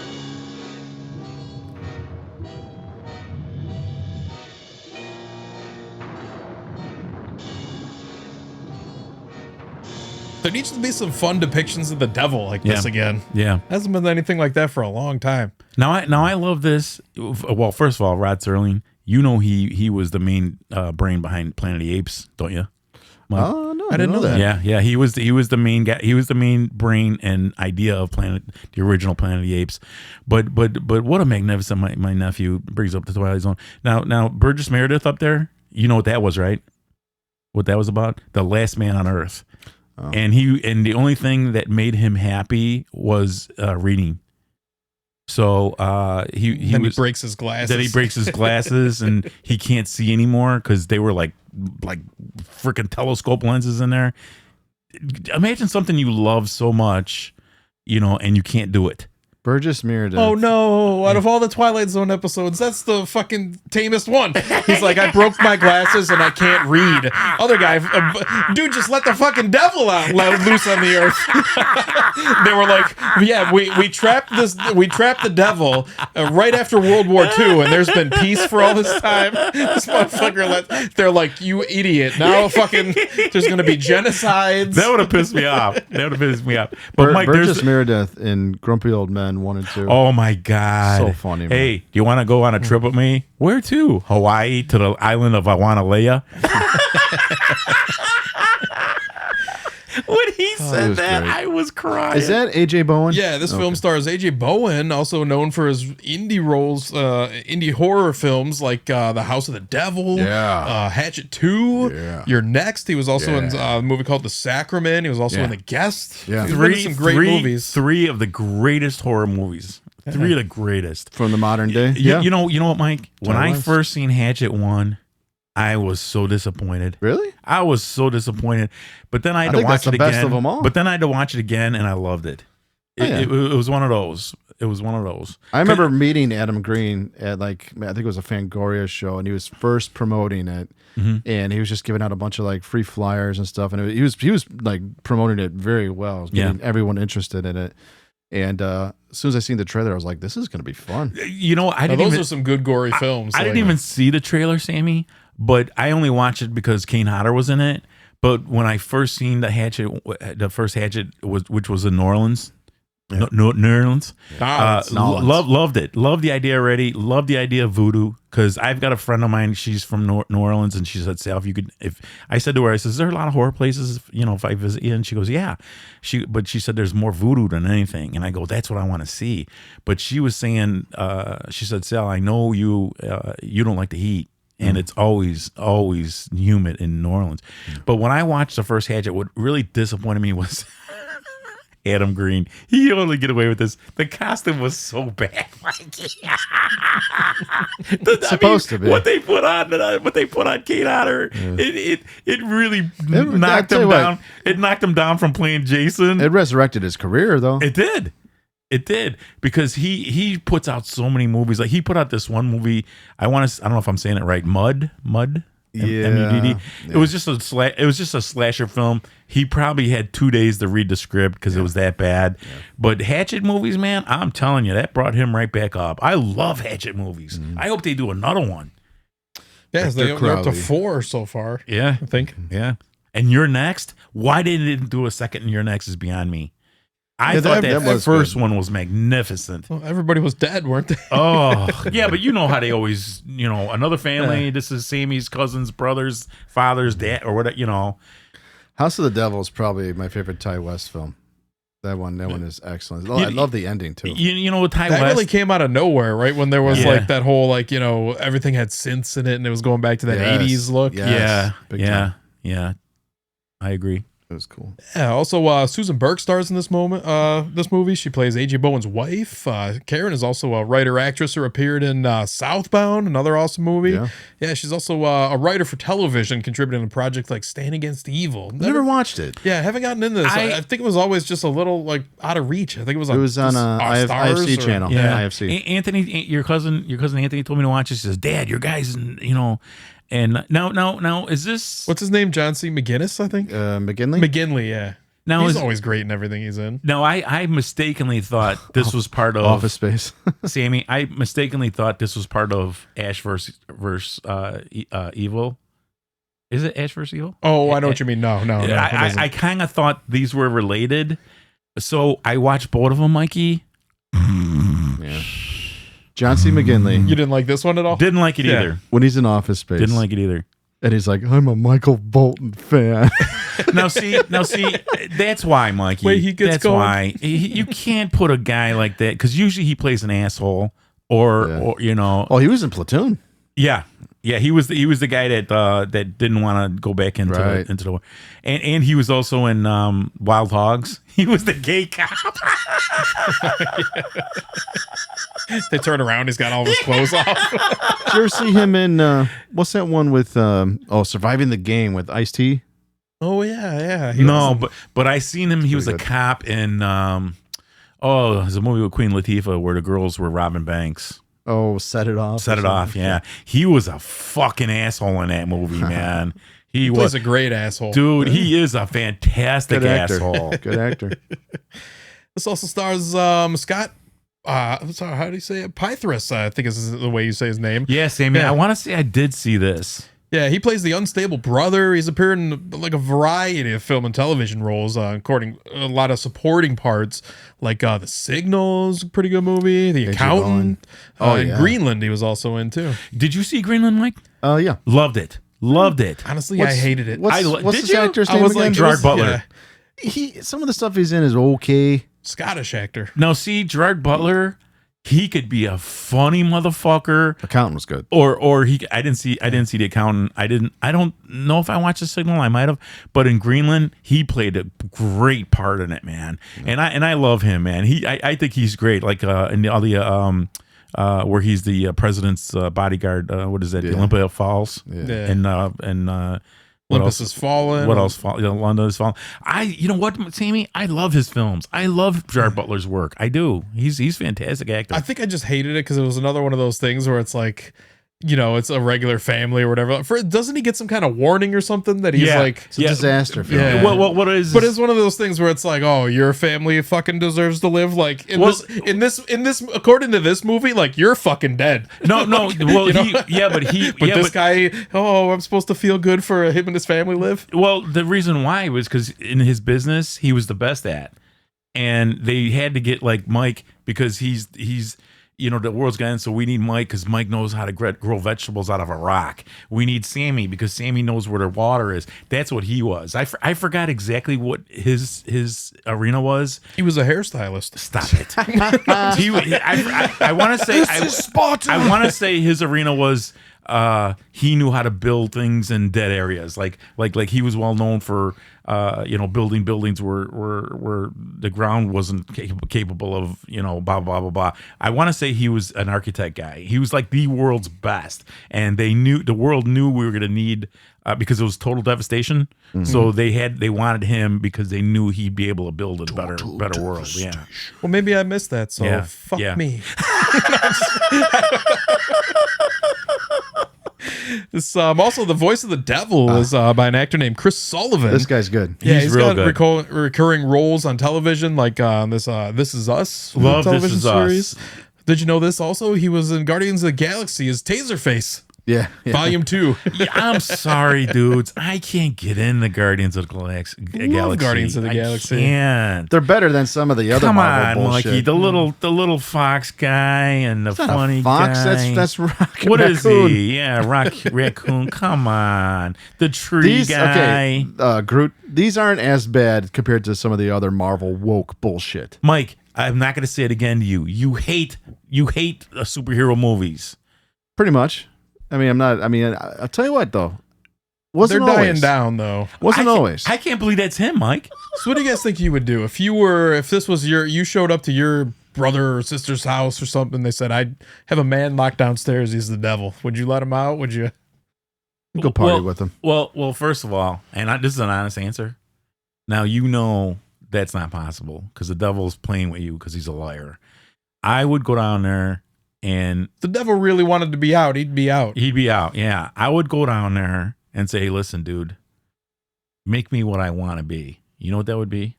I would be, and I'm totally serious about this. I've given this thought. I would be the newest bad motherfucking superhero. You know what I would be? I would tell him, I would sit him down. Don't stop, Mike. Don't shake your little head with the new haircut.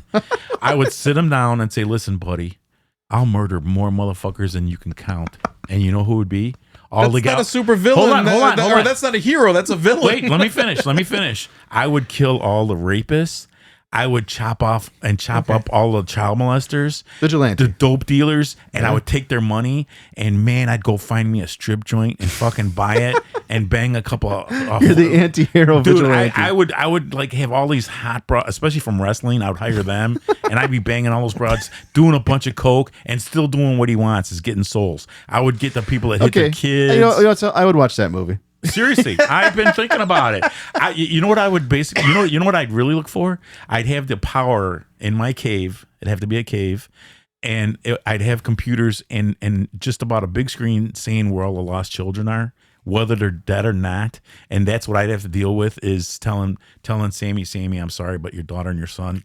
What? You know, but at the same time, I'd be able to find them and answer them. Sammy, they now you could put your family at rest. This is what happened to him. I'd have to pay for everything I want. And that's what the devil likes. That's what I would do. I'd watch it. Yep. Start writing that one. That's not a bad idea. And the coat I'd wear would be really dirty. Because there's something about dirty. I like the idea of using evil to punish evil. Right. That's what I would do. Yeah. And I would torture. I'd beat, especially a child molester. I'd have like this special glove that had like all these like iron and steel spikes on them. And beat the fuck out of these motherfuckers, man. I'd beat the fuck. And then power glove. And then I'd go home and I'd be on my bed. I'd be in my bed, you know, and I'd have my like all my dudes with me, you know, all my action figures, and the hot wrestling chick doing like a ton of cocaine. Dude. Yeah, buddy. We got to do more segments of just letting Sel roll. Whatever happened to story time with Sel? There you go. There just happened. I'm telling you. Now, wait. There's one thing this. that's missing. Cleon. One thing, he would be there. You read my mind. He would be there. He can't be in every movie. My tree-eyed monkey. Oh, he'd have to be. He'd have to be.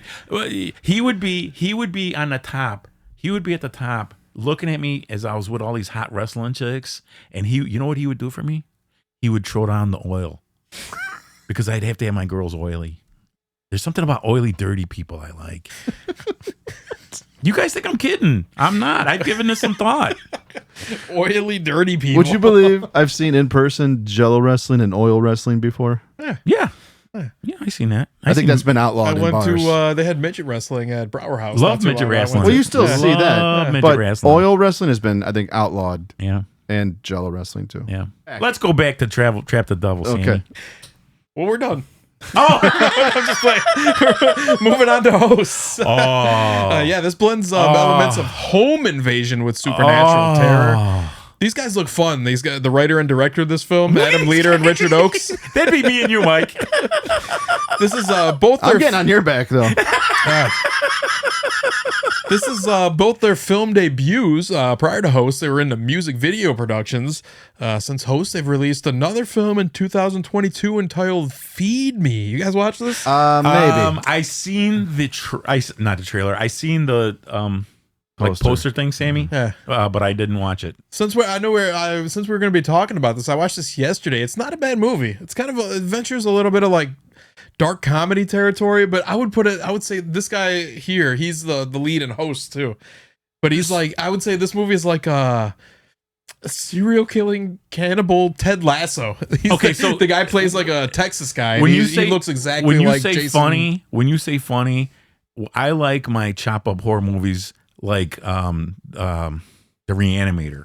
It's supposed to be goofy funny, but it's not joke goofy funny. Yeah. Is this like The Reanimator? Pretty much, yeah. Okay, then Yeah. I'd watch it. It's got that same Okay. sense of humor to it. Okay. Yeah. Who's the guy, Sammy? I forget his name. I think his name is Neil Ward. Okay. Oh, But yeah, the story of Host. Host unfolds during a Christmas she's dinner gorgeous. where a family gathers to celebrate the holiday. The evening takes a horrific turn when two of the guests, a couple who are neighbors of the family, become possessed by a malevolent force. This entity grants them superhuman strength and a sadistic urge to inflict pain. They kind of look like, you think it's like an Alien movie at the beginning, but I think they end up kind of leaving it a little bit ambiguity and whatever the fuck that goddamn word is. I think you got it. It was definitely ambiguous. It was definitely right away. You thought it was a UFO or alien, but it's really a religious thing. I think they say something about their demons. It's a 'Cause religious thing. Demons come to the light or something like that. They Yeah. say something weird like that. Yeah. Did you see it, Mikey? No. I told Sammy to watch this. It fucked Sammy up. Well, didn't fuck me up. It's like, I needed help after this movie. Tell about the kitchen scene, Sammy. I mean, the dining room scene. Oh, we'll get to that. Yeah, that's crazy. By the way, I don't know if they showed that part there where the girl was just drooling in the other girl's hair for a minute. That was fucking weird. Sammy, were those special lenses or was that done? I'm sure it was probably CGI. CGI. Yeah. So the film incorporates themes of how horror can intrude upon and shatter the peace of a seemingly safe and joyous occasion. Possession and the disintegration of a family unit are all common tropes in horror movies. This is what this movie's about here. So there's a scene in this movie that definitely shatters the peace. The spoiler alert time here, real quick. Look at Mike. Look at Mike. So one of the things I thought that was fucked up about this, so we're gonna watch this scene right here, but like prior to this, the mom has just revealed that like she's been going through chemotherapy and she has cancer and shit like that, and you think she's gonna be like, I'm gonna get off the chemotherapy and just die, you know, but she's like, I've been healed, I'm miraculously cured of cancer, and then this happens. Beautiful children. I'll give you Cassie Henderson.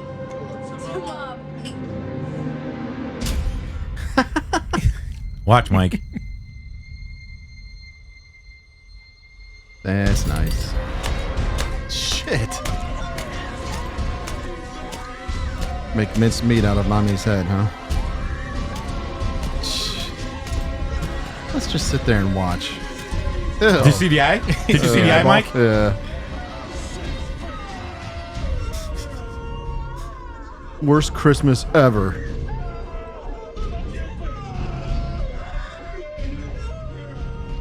And now they get up. Can I say something, Sammy? Can I stop it right there? Do you see a lot of people would question what just happened? You know why? You know how I'd shut them up, Mike? Because when something that brutal and unexpected happens, you're gonna freeze. You're gonna freeze. You're gonna freak out, freeze, and not be able to move. I've seen it happen a million times. I've seen some weird shit in my life. She hit her like 20 times though, man. Dude. But Mike, when you're froze in fear, my father taught me this. When you're frozen in fear, you ain't gonna move, buddy. And that's what happened with these people because they couldn't believe it, and the brain doesn't catch up fast enough, and you just freeze. Brutal. Yeah. That was one of the most brutal scenes. When I seen that scene, I knew right away after this film I was gonna text Sammy. I wasn't expecting it at all when I watched the movie. I didn't know anything about it. Yeah, I was just like, oh goddamn. But then the most fucked up part is that they take the moms, they like separate the family and put them all in their own rooms, and they end up putting the mom's body in the bed with the dad, and they're like, go to sleep. Sammy, what did you say? God damn. I said, God damn. You got to see it, Mikey. Okay. All right, well, let's turn to some recent releases, starting with Christmas, Bloody Christmas. I really love this one. Did you see this? I loved it. You didn't? You know why I loved it, Sammy? The main, Robo Bloody Santa. the main reason, Mikey, because he was just big ass, indestructible, mean motherfucker, and I love that in movies. He was invincible. He was a cyborg. He was fucking badass, and he fucking did his job. It's such a weird thing. It's like they're like basically he's a retired cyborg for the military, and they're like, let's make him a fucking Santa Claus at the toy store. And you know what they did? They had a fabulous notorious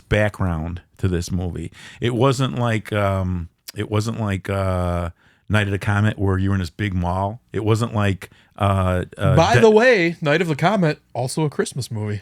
Takes place over That's Christmas. why I brought it up. That's why I brought it up. Also, Dawn of the Dead. They were in a big mall. This all happened in this little store, little town. You know, where people mind their own business and everybody's happy and blah blah blah. And that's what I loved. The scenery behind this. Yeah. So this was directed by Joe Begos, also known for independent films like Almost Human, The Mind's Eye, Bliss, VFW. Yeah. This guy just makes some cool fucking films, I think. I do like his work. Now, Almost Human, I seen it when it first came out a bajillion years ago. Never seen Mind's Eye. Sammy told me to watch Bliss. Did you watch Bliss, Mike? No, that movie was I haven't seen that one. Fucked up. VFW is very good. Mind's Eye's got my one of my favorite scream queens, Lauren Ashley Carter. Yeah. Okay, I know who that is, but I never seen The Mind's Eye. But Almost Human and Bliss caught me completely off guard, dude. Yeah. Completely off guard. Oh, yeah. So basically, Begos came up with the idea for Christmas Bloody Christmas while pitching a remake of Silent Night, Deadly Night. He was suggesting that the murders could be perpetrated by a Terminator-esque android. The pitch was rejected for straying too far from the original film. However, Begos continued to develop the idea and wrote the entire movie script during the COVID-19 pandemic. Actor Abraham Ben Ruby was chosen to play the Killer Santa, as Begos didn't want it performed by a stuntman. Weird. Yeah. Cool. So this movie features a lot of relatively unknown names to the horror genre, but for the leads, but it also has a lot of smaller roles and features like comedian Jonah Ray. He was in Suitable Flesh, Satanic Hispanics, and Victor Crowley. Was he on Mystery Science Theater? Yeah, Mr. Science. He was the host of it for like a couple seasons. Okay. Suitable Flesh was magnificent. This also has Dora Madison in it, who's been in Bliss, VFW. She was also in a movie called Lapsus. VFW is so good. Yeah. Never seen Stephen Dexter. Lang, yeah. Never seen. Was Dexter any good, Sammy? Oh, Dexter was great. Yeah. Fucking fabulous. Yeah. Yes. Yeah, she was on like a whole season of it. Yeah, it was great. This also has Jeff Daniel Phillips in it. No stranger to the genre. By the way, he's a Chicago native. I don't know if you knew that. I like him, man. Geico I like this Caveman. dude. Mike brought it. I know Mike would say it was the Geico Caveman. I got it out. Yeah, but he's been in a lot of Rob Zombie stuff. Halloween 2, Lords of Salem, 3 from Hell. Yeah, 3 from Hell. He was the warden. He played 2 different roles in Halloween 2. Did he? Yeah. Nice. So he also played 3 different roles in The Munsters. Munsters, yeah. Herman Munster. Dude. I forget the other one, but he was also Zombo. Munsters was bad. Sambo. I remember that original series. That was funny with the original Monsters. What was he? What did he double roll in Halloween, Mikey? He worked at the strip club. And He was the guy throwing out the garbage. And Yeah. then he was the lead singer of the band they went to go see in the bar. Oh, I knew that was him. Right, the Frankenstein monster looking guy. Yeah, yeah. Yes, I thought that was him. Okay. Rob's getting a little cheap, isn't he? Well, I've seen this guy before. Yeah, this also has Jeremy Gardner in it. He's been in some great horror himself, such as like The Battery, Spring. Battery was good. Yeah, After Midnight was another cool one. Yes. He was also in another Christmas-themed horror film I just watched called The Leech from 2022. Last year. He plays like kind of this dude who like he's homeless, and this priest invites him into his house. He's like, "No, come stay. You can't be homeless or whatever." And then he just proceeds to like corrupt the priest. He's getting him drunk. He ends up like banging him. Was this what? Yeah, it's was this a the one, movie. Sammy? Yeah, last year it came out. Yeah. Damn. But it's a fun little movie. Like I said, independent thing. Damn. What's the dealio on The Battery? They're trapped in a car, or they're taking shelter in a car from something. Yeah, they have like one battery left. Okay. Yeah. Here he is, Mikey. But yeah, the plot of Christmas Bloody Christmas revolves around a record store owner named Tori, who after ditching her Tinder date on Christmas Eve, finds herself stuck with her employee Robbie for the night. When the coworkers visit some friends in the neighborhood, determined to binge drink and have fun. Oh, I've seen this. Yeah, instead they cross paths with his Robo Santa, an animatronic military-grade killing machine. Yeah. So as the malfunctioning This unit... is Christmas Bloody Christmas? Yeah. Okay, yeah. I have seen this. Yeah, so as the malfunctioning unit embarks on a rampant killing spree in the town's neon-drenched, snow-covered streets, Tori and the town must face a bloody battle against the electronic, axe-wielding Father Christmas. There's some cool gore in this movie, too. There's a lot of good gore in this movie. I couldn't believe that was right before, the year before Evil Dead, they were killing children in this one.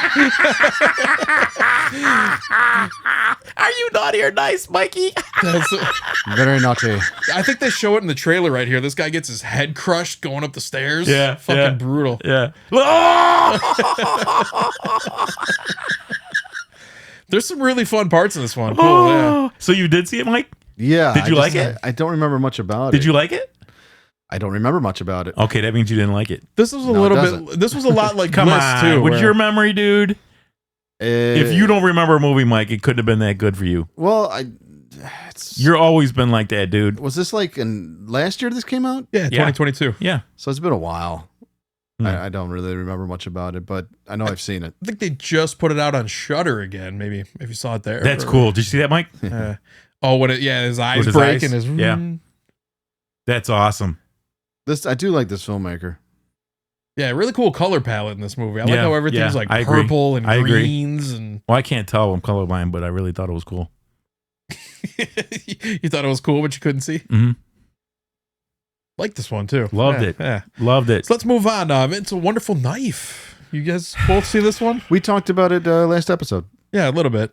Did we talk about it in detail? No, I think no. But so. Justin Long? you just brought up his hair and his fucked up teeth and his tan. Oh yeah. So I thought this was funny too. This is directed by Tyler McIntyre, who also directed Patchwork, which we brought up on the last love episode. Patchwork, yeah. I don't think I talked about that movie in 10 years, let alone twice. And so I also directed Tragedy Girls. There's also a segment called The Gawkers in VHS 99. So this dude's some pretty good. I think director. Yeah, He's got some great good shit. background. Yeah. Tragedy Girls was great. I think I've seen that. Yeah, but it's too bad this movie sucked.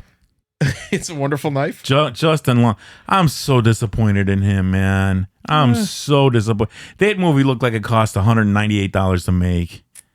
Dude, the character, it was Justin Long, obviously, and he played a what was he? What was that white thing? A saint or an angel? He looked an like angel. He looked like a white angel. Moon Knight. But he tried. You know what he tried looking like? A redneck space ghost.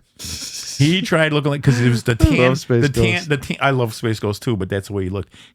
I will say the mask was cool, but the rest was just so. Actually, I heard that his character is based on the preacher Joel Osteen from the mega church priest. Yeah. But they made it obvious with three things, Mike. And Sammy said it: his hair, his teeth, and the fake tan. I wanted to punch him when I seen his character. He has a punchable face. Oh, so they said that was all his decision. He said, "I'll do this movie if you can let me have complete control over how I look and sound." And his color's eyes. Did you see his color eyes? Because he's got that disease that my girl has, where one's like green and one's blue. No, in the movie they're both blue eyes, big blue-eyed contacts. No, I'm talking about that. Oh yeah, that was just a joke, I think. Yeah, but yeah, in the movie they're both blue. But his hair, Mike, it looks like you could just go like this with it, whoop, and take it off, like a toupee. Yeah, you could take it off and it's like a helmet. It just stays there in that shape, and go make some toast. Yeah. Go make toast. Yeah, losing me. Look at the toofuses. Where the hell were that? So this is also written by Michael Kennedy, who also wrote Freaky. Oh God, I've seen that one. Yeah. So I just watched them on this new podcast that just came out. Scream Dreams podcast. Have you heard of this before? I've heard of it. Oh. It literally just came out. But yeah, it's hosted by Catherine Cochran and James Janice from Dead Meat podcast. Also, Barbara Crampton is the third host on this season. She always comes in towards the end of the podcast. I would listen to her just for that. Yeah. So by the way, Sal, do you know who that woman is? Catherine Cochran? What horror film she was at? What she's famous for in horror films? No.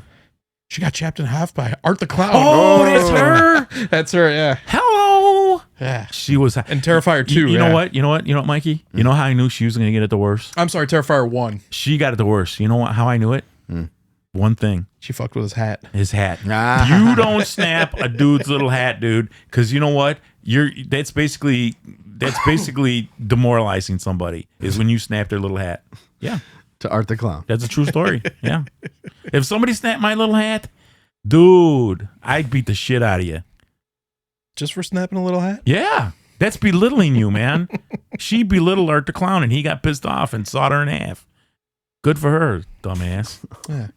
So this stars Wonderful Life stars Jane Whittup, the lead role. You might know her from Yellow Jackets. Oh, Mike, yeah. I know you love that show. Oh, a friend of mine told me to watch this. How is it, Mikey? It's fantastic. I gotta watch I it. still haven't gotten to the second season yet. How many I gotta seasons get are there, to that. Sammy? Only 2 so far. Are they superheroes?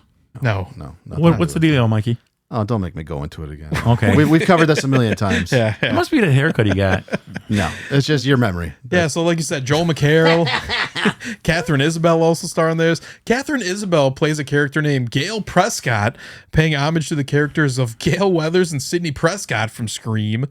So tonight I want, if all you guys at home, like go home, say to your significant others tonight, I want you to fuck me harder than Courtney Cox stylist did her bangs in Scream 3. Damn.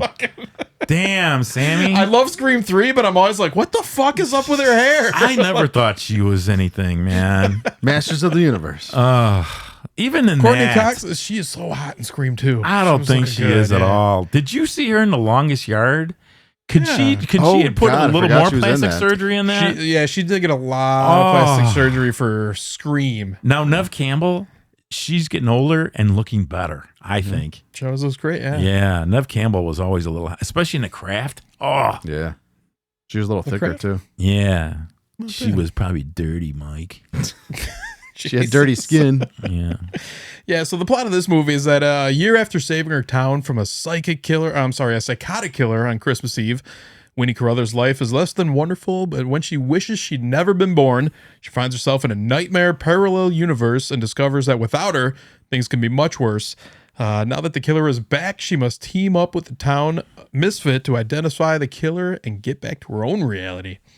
So basically, like she kills the killer and then she makes a wish that she's never born, and everybody around her is dying off again because the killer is still out there killing people. You know what this movie did to me? It made me angry. It made me so angry because it was so stupid. Yeah, who puts Catherine Isabel in a sweater? Yeah, I'm still mad about that, number one. And number two, this poor girl went through a horrible nightmare of what that day happened, and the parents are like, "Oh, just forget about it, lolly, lolly, lolly." You dumbasses! They buy her brother a car. They give her like a fucking workout outfit. And what did they give her? Yeah, this stupid workout outfit. She did look magnificent in it though. But what parents do that? Did I Fucking mention dumbasses. Eileen on the last episode? Yeah, the chick with one leg. No. Get Eileen. it, Mike? Eileen. Ah, ha, ha. That's a one-legged joke, Sammy. Oh yeah, who the smoking man is also in the cigarette smoking man from X-Files in this. What is his name? William B. something? I forget it. But I don't know. I haven't seen him in anything in a long ass time. So to see him pop up, he's looking old. Smoking. Well, he always did. Cigarette smoking man. Well, I'll tell you about Eileen later. Yeah, there he is. Come on, Mike. Huh. I told you two dudes, I love Justin Long, but the toofuses, the tan in the hair, and he just, you know what he did? This seems like a movie that he just did just to kill time. He doesn't need the money or the fame. He did this movie for a favor for somebody because this movie was shit. I think he probably just did it for fun. I remember it looks like Moon Knight. Yeah, no, it's another Who's connection to the Marvel. I actually know about that guy. I did collect that guy's book when I was Is that a the kid. robot guy? Isn't he a No. robot? No. So something to do with Egyptian. Yeah, he's into Egypt. Okay. So this is another connection to the Scream franchise. The white costume worn by the killer is an homage to the original costume that was meant to be worn by Ghostface. It was actually white when the first script was written, the first Scream script. Really? Yeah, so it was later changed to be black, so it looks scarier on screen. Oh, you mean the eyes and the mouth thing? Because isn't the rest white? Yeah, basically. Well, the whole costume was white. Yeah. Oh, okay. To begin I with. get you. I feel you. Yeah. Which I don't know, maybe it makes sense because I don't think the white one was that scary. The costume in this movie, It's a Wonderful Knife. Did you like this one? It was all right. I don't really have any problems with it, but I was so angry I wanted to rip my TV off and throw it out in the water. So what about what happened with Eileen? Go ahead and give us a rundown on that one. 'Cause I was interested in that. Eileen, I took a chance on it because one of my favorite up and coming actresses. She's really young. Thomasin McKenzie. You might know her from Last Night in Soho. She was in this one. I forget the name of it, but it was with Ben Foster, where they're living alone in the woods. I do know that one. Yeah, that one was really good. What's Anyway, the name of that? It's her and Anne Hathaway, and they both work at a prison. Love Anne Hathaway. Anne Hathaway is the new psychologist for the prison, and she's focusing on this young prisoner, and this prisoner's mother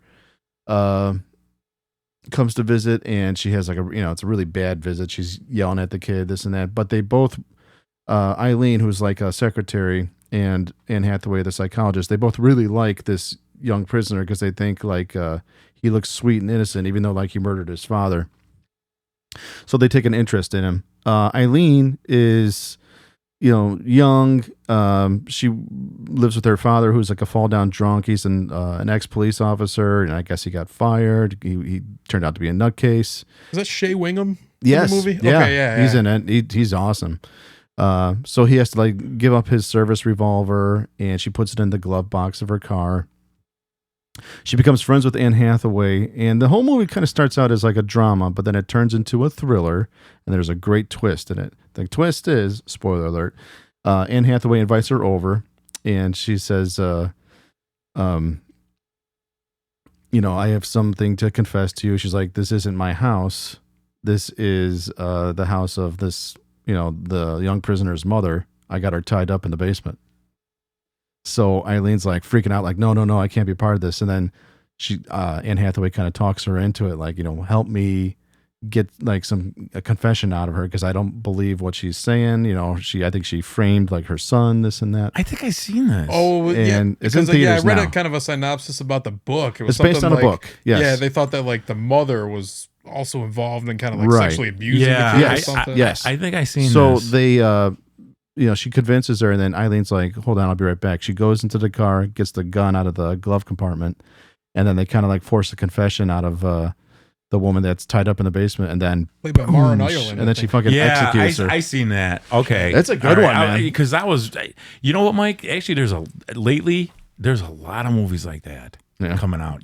Some good twist endings. Because I told you guys sometimes it's late. I'm like, okay, man, if I watch something, I don't want to be up too late, so I'll put that on, thinking it's gonna But throughout the film, there's like these shocking scenes that are just dreams of Eileen, who is the secretary played by Thomas and Mackenzie, and she's like sexually repressed. She'll go out to like a makeout point and watch couples like make out and then fuck, and then she'll start playing with herself and shit. At one point, she takes a handful of snow and stuffs it in her panties to like cool off because she's so hot and bothered. Yeah, the movie's nuts. I think I read something. It was maybe Bloody Disgusting or something. But this says she's like all filthy too. So like does she's that- like, Oh yeah, she goes out and gets dirty, Sammy? drunk. She falls asleep in her puke. yeah, like, or yeah, that part we were talking about where she stuffs the snow down her pants. She's like, she takes a piss in the snow right before there, and then Yeah, she because takes the that snow piss is yellow. Yeah. The snow is yellow. Is Don't eat yellow ice, though. No, I know, but is there places really like that where you could watch people like that? Make out points? Yeah. Used to be. I don't know. Don't ask Until me the for my goddamn experience. Zodiac killer. If anybody has any ideas or the audience, send it to me. I want to Make out points. Yeah, let Sal know where you can come and watch you. Where can Sal go and peep? I will be 30 feet from the left tree. No, not doing that. Well, that's what she was doing in the movie. Yeah. Damn. Okay, then I didn't see it. Then that's not the one I thought. She was jacking it. It's in the theaters now. She was flipping the bean? flicking the bean. Oh yes.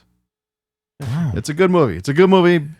Go see it. It's called Eileen, based on a book. Okay, that's not the one I thought of the movie I seen then. Yeah. I thought I would because Anne Hathaway is just wow. Yeah, She she's plays- cool. Sounds like there were some good people in it. Yeah, Shea Wingham, Maren Oh, Ireland, I think plays the woman. Owen Teague is in it. He usually plays a creep in everything he does. So the woman that plays the kid's mother, that was what was that Frankenstein movie we just fucking talked about? We both loved it. Where remember at the end, like the mom kind of becomes the monster. They're keeping the child. With the morgue assistant. Yeah. What was that fucking called? Something rebirth.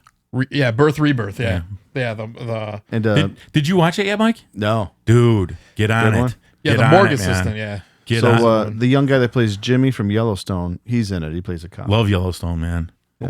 Love Good Yellowstone. actor. So yeah, go check out Eileen. Not a Christmas film. But when was this new? It's in theaters. Okay, because I'm a huge Anne Hathaway fan, man. She was good. She was wild in it. Meow. She's blonde. She's blonde. Oh, come on. I don't know if I could picture her blonde. She's blonde. But you know what, though? The last time I seen her in something, did she get a little surgery or something? No. I'm sorry. That's Kate Beckinsale. Oh, did you tons. see Kate Beckinsale?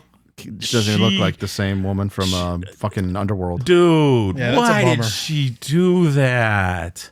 Why Everything did is she do stretched. that, It's stretched man? like this. You know where I thought she looked really, really good in?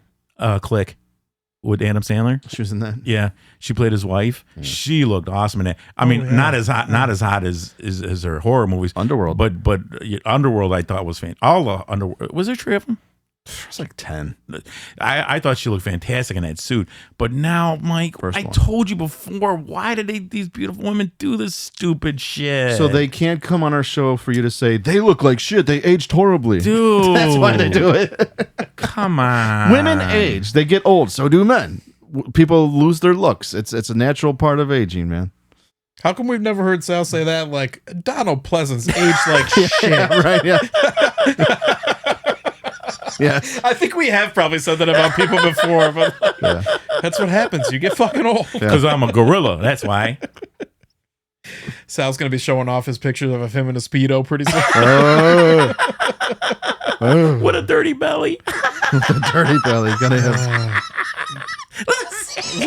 have the Dirty belly. Deli belly? You gotta have the dirty belly, Belly Mikey. belly. I'm telling you, dirty people just, they're brutal. So moving on to our last one here. There's Something in the Barn. This is a Norwegian film directed by Magnus Martins. I went through Plex to see this, and what's the dealio, Sammy? Because I turned it on for a minute and turned it right off. Oh, it was good. Yeah, you got to give it a minute. Maybe I was just This tired. stars Martin Starr, who of course played Guilfoyle on Silicon Always loved Valley. him. Yeah, as well as he starred in some horror movies, Dead Snow 2, Red vs. Dead, Freaks and Geeks. Intruders. Yeah, he was on Intruders, Freaks and that's where I've Geeks. seen him before. Yeah. He was also on an Okay. episode of Guillermo del Toro's Cabinet of Curiosities. Good episode, yeah. Kate Micucci was the other one in there. If you know Did you her. see Intruders, Sammy? Yeah. Awesome Great fucking movie, movie, yeah. man. Is Is that the one with Clive Owen? No, there's a different one, I think. Okay. He was in something called Intruders. Yeah. I think it's a different movie, though. It also stars Amrita Acharya, who was also in Dead Snow 2, Red vs. Dead. Also, Kieran Shah stars in this.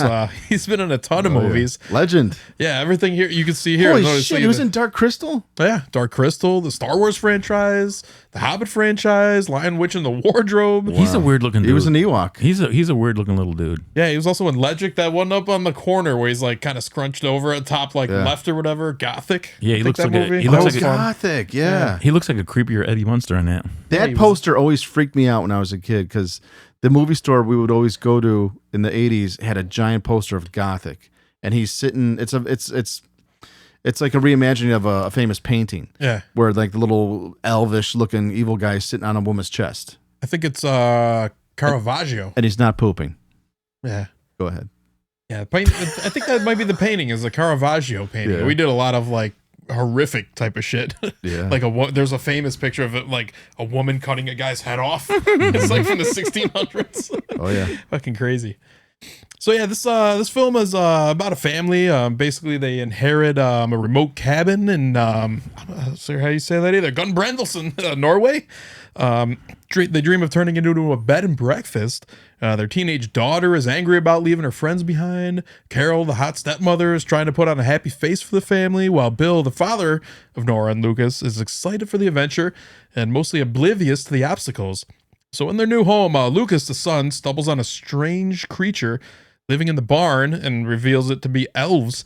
A local man tells Lucas about the local legend where elves must follow 3 very important barn elf rules, which Lucas also tries to enlighten his family with. The rules are no bright lights, no loud noises, and no changes. Bright light. However, they ignore him and proceed to break all 3 rules, leading to gruesome consequences.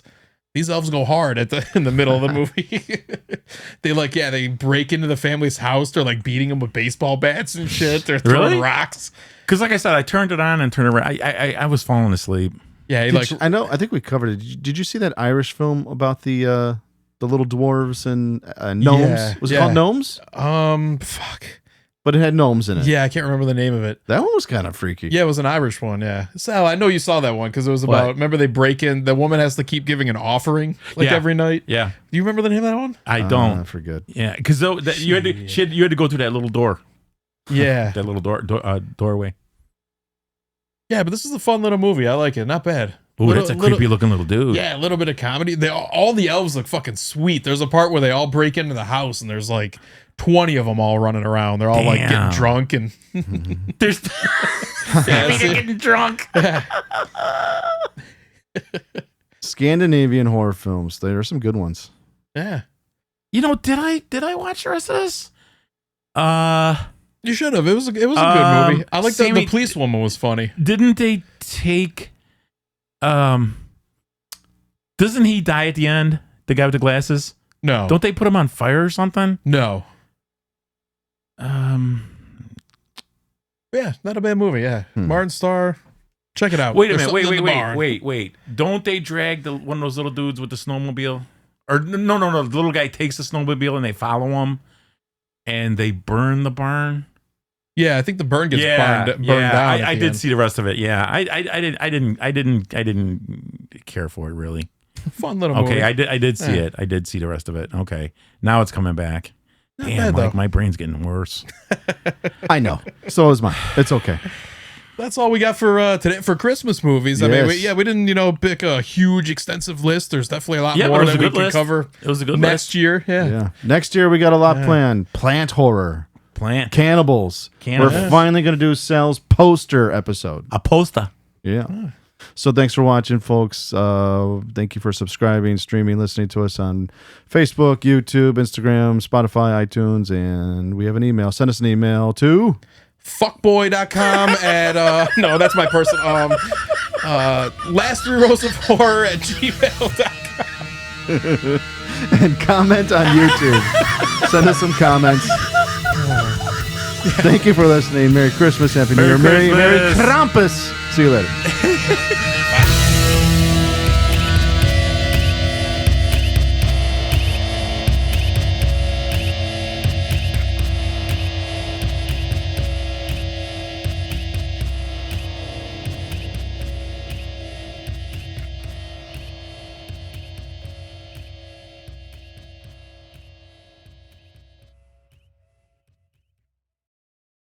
It's over! Time to get shit-faced!